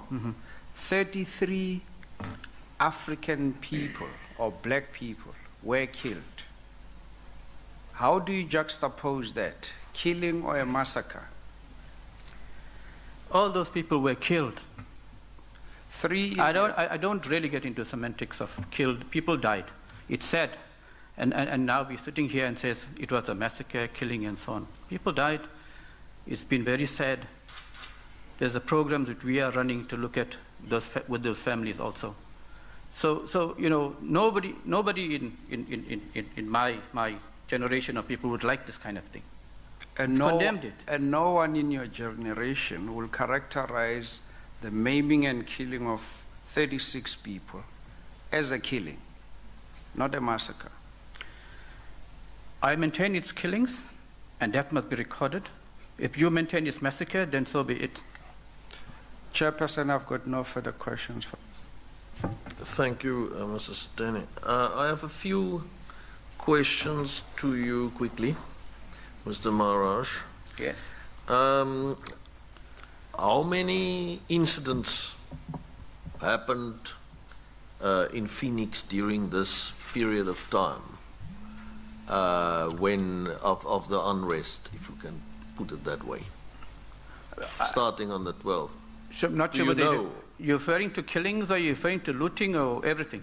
No, I'm actually referring to the so-called looting incidents, for example, the one at the Southgate Mall. How many other incidents of that nature took? I could count about 6. About 6? Yeah. And where are the other places where it took place, do you remember? But there's a place called West Ham. There's a place which I was at, which is the Southgate Mall. There was a place called Woodview. There was a place called Whetstone, and there's 1 or 2 other areas which I can get names on. But there's several areas in Phoenix. And you see the evidence of the place being burnt. Some of them have closed down since. And these incidents all related to stores that were looted? Yes, of course. Okay. So, do you know, is this police station in Phoenix called the Phoenix Police Station? Yes, of course. So do you know how many police officers are at the Phoenix Police Station employed there as police officers or deployed there? All we know is that there's a shortage of policemen there.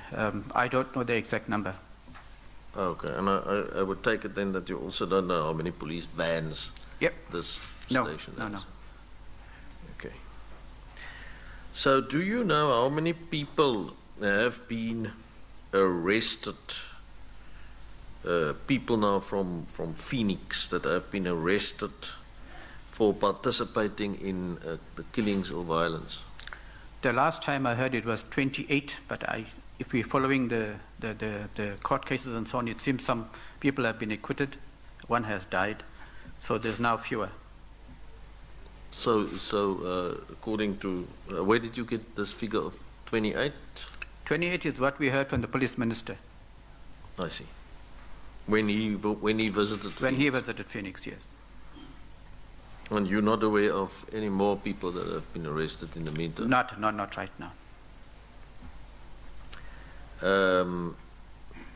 Are you aware what the identity would be of all these people? All of them from Phoenix, Indian people. Yeah. But I mean, you don't know their names and so on? No, not too well.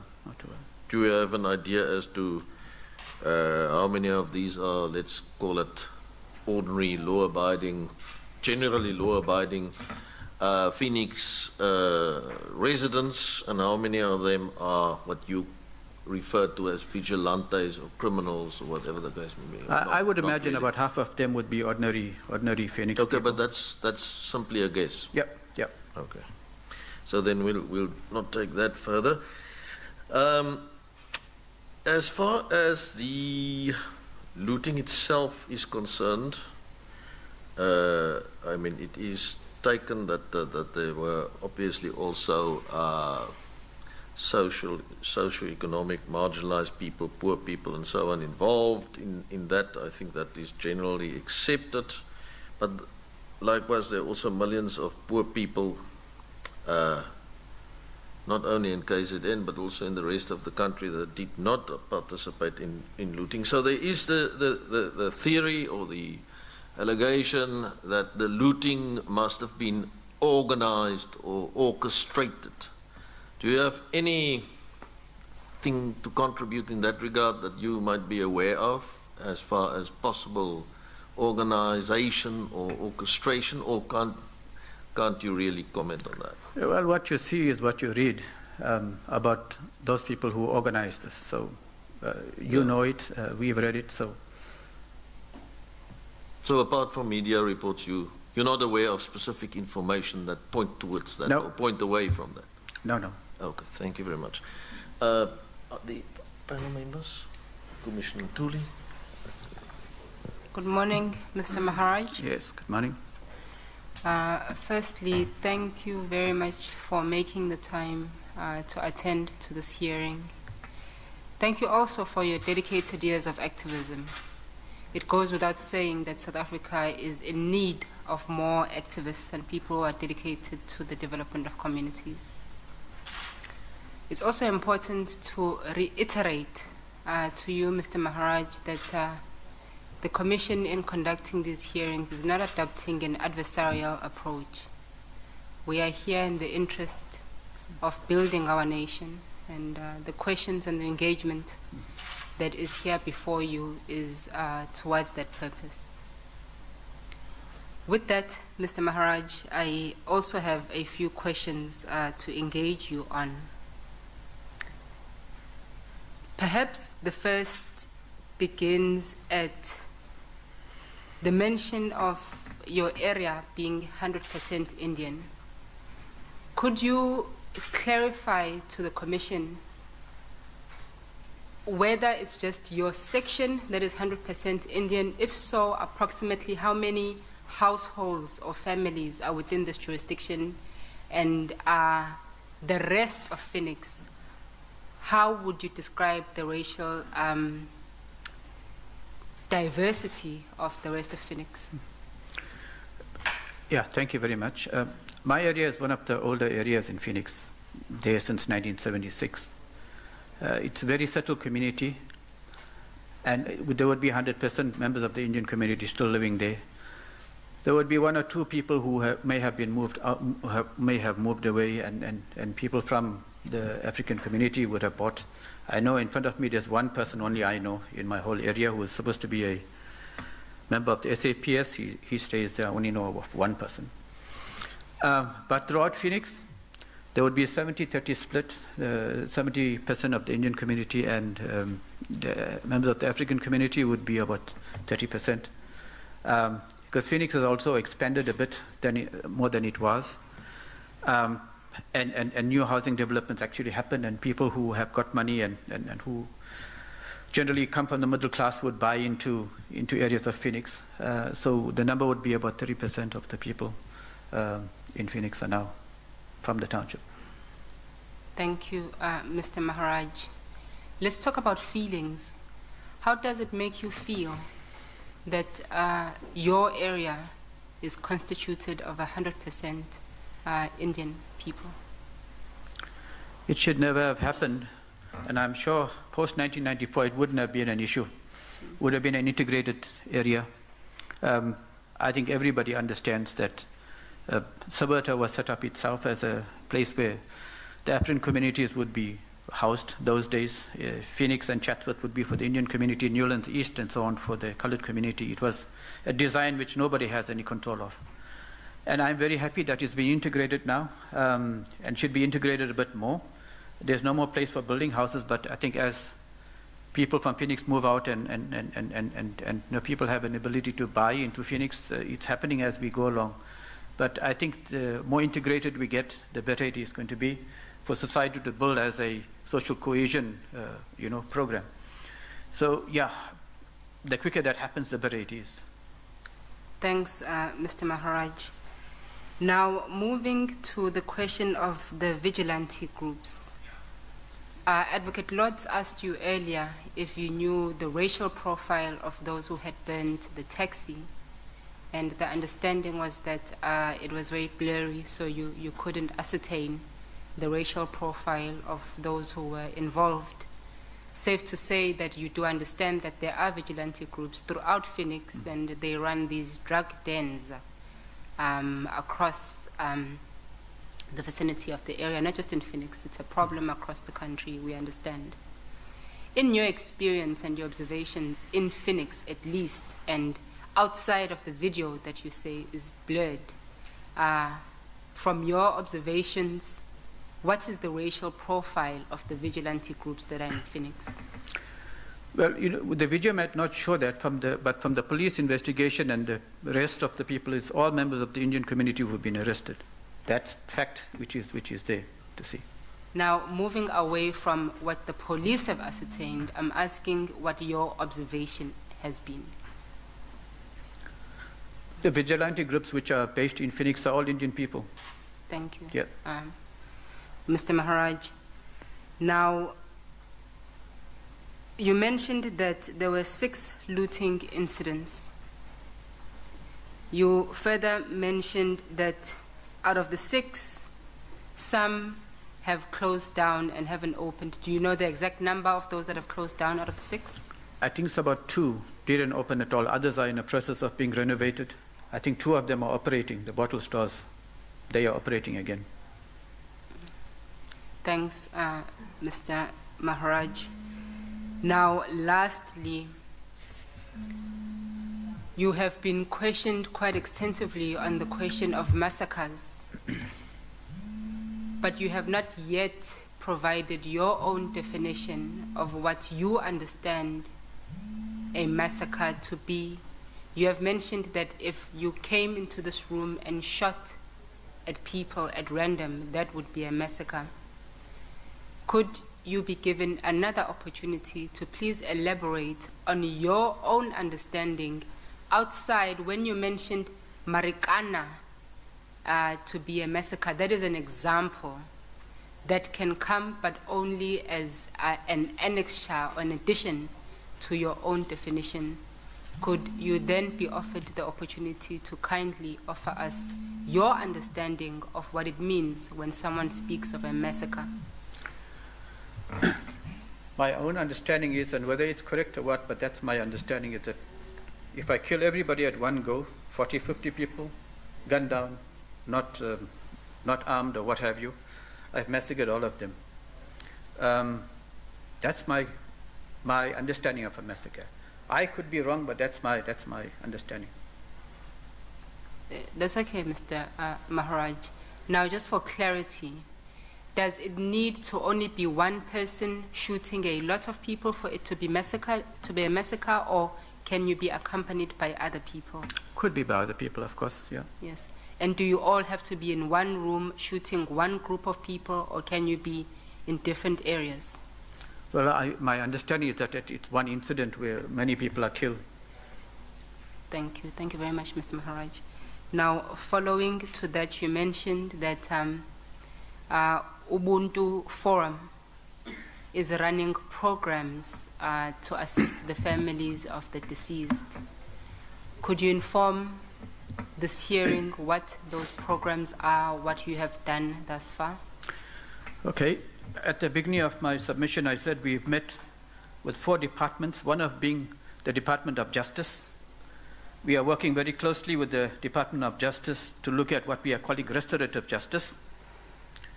In this very room, I think, certainly in this hotel, but in this room, there were a meeting called by the Justice Department, National Department of Justice, together with our Ubuntu Forum and the families of those people who have been killed, to share ideas, to share their sorrows and what have you. So it's been a couple of meetings that we've had. It just wasn't a once-off meeting. So one of that happened here. There were another 3 more meetings, and the last meeting I remember was at a church in Amamaoti. I've been there personally, and we've got pics of those with the Deputy Minister of Justice being present and his senior officials, and together with the families of those who had passed on.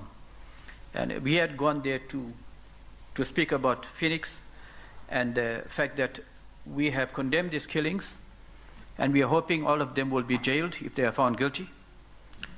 And what is it in terms of programs that we can run? Because some of the people who had passed on are breadwinners, and so the families are now destitute. To look at what programs can be run so that we could assist those families, not as the Ubuntu Forum, but generally as a public, but spearheaded by the Ubuntu Forum.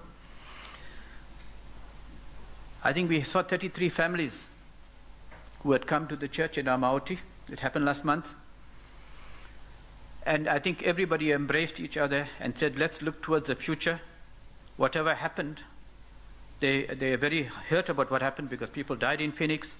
People from Phoenix, they say had killed, which is true.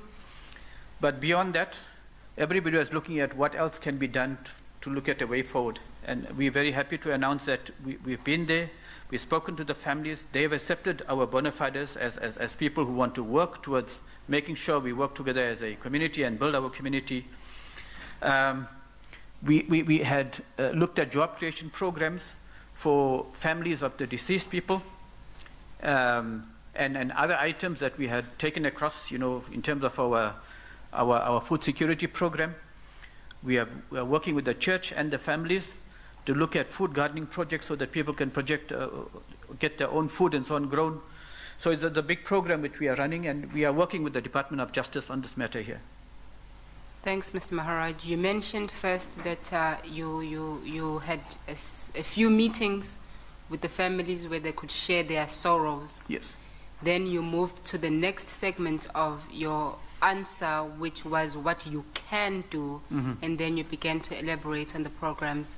Could you please elaborate or clarify for the Commission and the hearing whether what you have done thus far is just offer the families a platform to share their sorrows, and you are still planning these other programs, or if these other programs are implemented? For example, is there any family member of those who are deceased who's received employment, for example, as a result of this program? So has anything been implemented in the 3 months, or is it still at planning stage, save for the opportunity for them to share their sorrows with you? No, thank you very much for that question. I think a lot of us says, let's not talk, but do the action. So we've met them a couple of times, listened, and there were stories being told from all sides. In terms of the food security program, we have exchanged with them a lot of the hamper program so that kids can be fed. There were milk formulas and so on, which we have been requested. We have made sure we've got that going. We've got from the Department of Justice some of the things which families don't have adequate things of. So as an example, we've taken across a whole lot of blankets and so on for the families which it really didn't have. We've taken to the church, and we've got this employment thing going with the church of food gardening. We have taken implements, seeds, and those sorts of things. So we've got a gardening project which are already running. So yes, we're hoping to improve on that, but it's already in place and it's running. Thank you, Mr. Maharaj. Thanks, Chairperson. Thank you. Just from my side, thank you, Mr. Maharaj. You've described to us the people that were responsible, allegedly, for the killings in Phoenix, and that the law has taken its course and they're appearing in court. Now, my concern is because, a month ago on the Cape Flats in Delft, 6 people were killed by gangsters, and it was called the Delft Massacre. And the concern, and nobody in Delft says that we are responsible. It's not Delft people. It was those 6 people were killed by gangsters. In Phoenix, you've described in detail the drug lords, the vigilante, the gangsters, and those people who have been arrested. So it's not the people of Phoenix that allegedly be responsible for what happened. It is those individuals or those organized groupings, as you've mentioned, that are there. And therefore, naturally, a place will be called Phoenix where the killings happened. And like in Delft, it's the Delft Massacre. It is the Phoenix, it's been dubbed as the Phoenix Massacre. So it's not the people of Phoenix that is implicated in this thing. And therefore, we must call it by its name, that people died on that day. And so it's not the implication of all the people in Phoenix that now suddenly have to live on it. I come from the Cape Flats, and they say the Cape Flats is a flats of gangsterism, but doesn't make me part of the gangsters. But I have to acknowledge that there are gangsters, and they are calling the killings on the Cape Flats. So I think the protection or the name Phoenix and the massacre, I think it's understandable from your side. But when the questions are asked to you on that score, it is not by implication of the people of Phoenix. It's what you have told us, and that's what we're taking forward. And that's what we say, whether it's 6 people in Delft, or whether it's a school in the States where one young stand up in the classroom, or whether it is in terms of what happened on one day in Phoenix, where vigilantes or individuals or these organized gangsters have done it. So I just want to bring that under your attention. It's not about the people of Phoenix. It's about those people who allegedly done it and has now taken And you've also stated here that you condemn that, and people of Phoenix condemn that. So I think we must acknowledge that in this event it was a massacre. Thanks. Thank you. If I could just say, you are one of the very few persons I heard to give that kind of clarity. It's not the Phoenix people killing. Okay. Will you then accept it's a massacre, Mr. Maharaj? Well, I think if it's called a massacre by somebody, I mean, I can't say it's not. But if you say it's not the Phoenix people, that's what it is. Not the Phoenix people, it's being gangsters and drug lords. It happened to happen in Phoenix, so you're calling it the Phoenix massacre. Just one last thing. Mr. Maharaj, you've said a lot of things. Are you now, after today, in terms of those gangsters and those organized groups, how safe do you feel?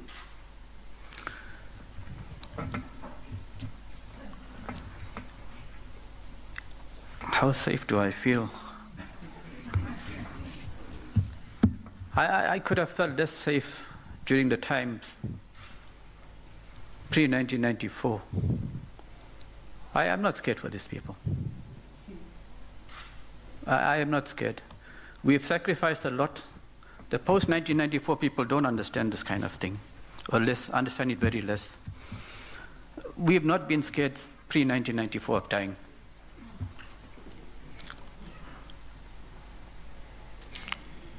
So, we're not scared of them.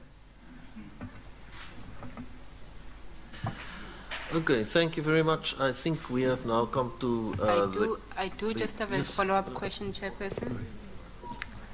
Mr. Maharaj, you have just said you are not scared for these people. Could you clarify who these people are? Well, they are all the known gangsters which the police know very well, all over Phoenix. These are the shebeens and drug lords who operate openly and who are implicated in lots of crimes and who have all these unlicensed firearms which are used in many killings. The evidence is all over the show with the police. They are the people implicated here, and some of them are in jail now, awaiting trial. Thank you, Chairperson. Yeah, maybe I can thank Mr. Maharaj very much for his testimony, and just to make it quite clear that there is no effort from anyone to paint a whole community, whether it's Phoenix or Delft or wherever the case may be, as racists or whatever the case may be. That is not, that is, we all understand that in the end it is about certain individuals acting in an unacceptable manner. Thank and you. I think that is also the message to the Phoenix community, that they are not painted by one brush of being this or that or the other. But thank you very much. We really appreciate your contribution, and thank you also for the forum that you have created to really bring about social cohesion and to work towards nation building and so on. Thank you. You are excused. Thank you to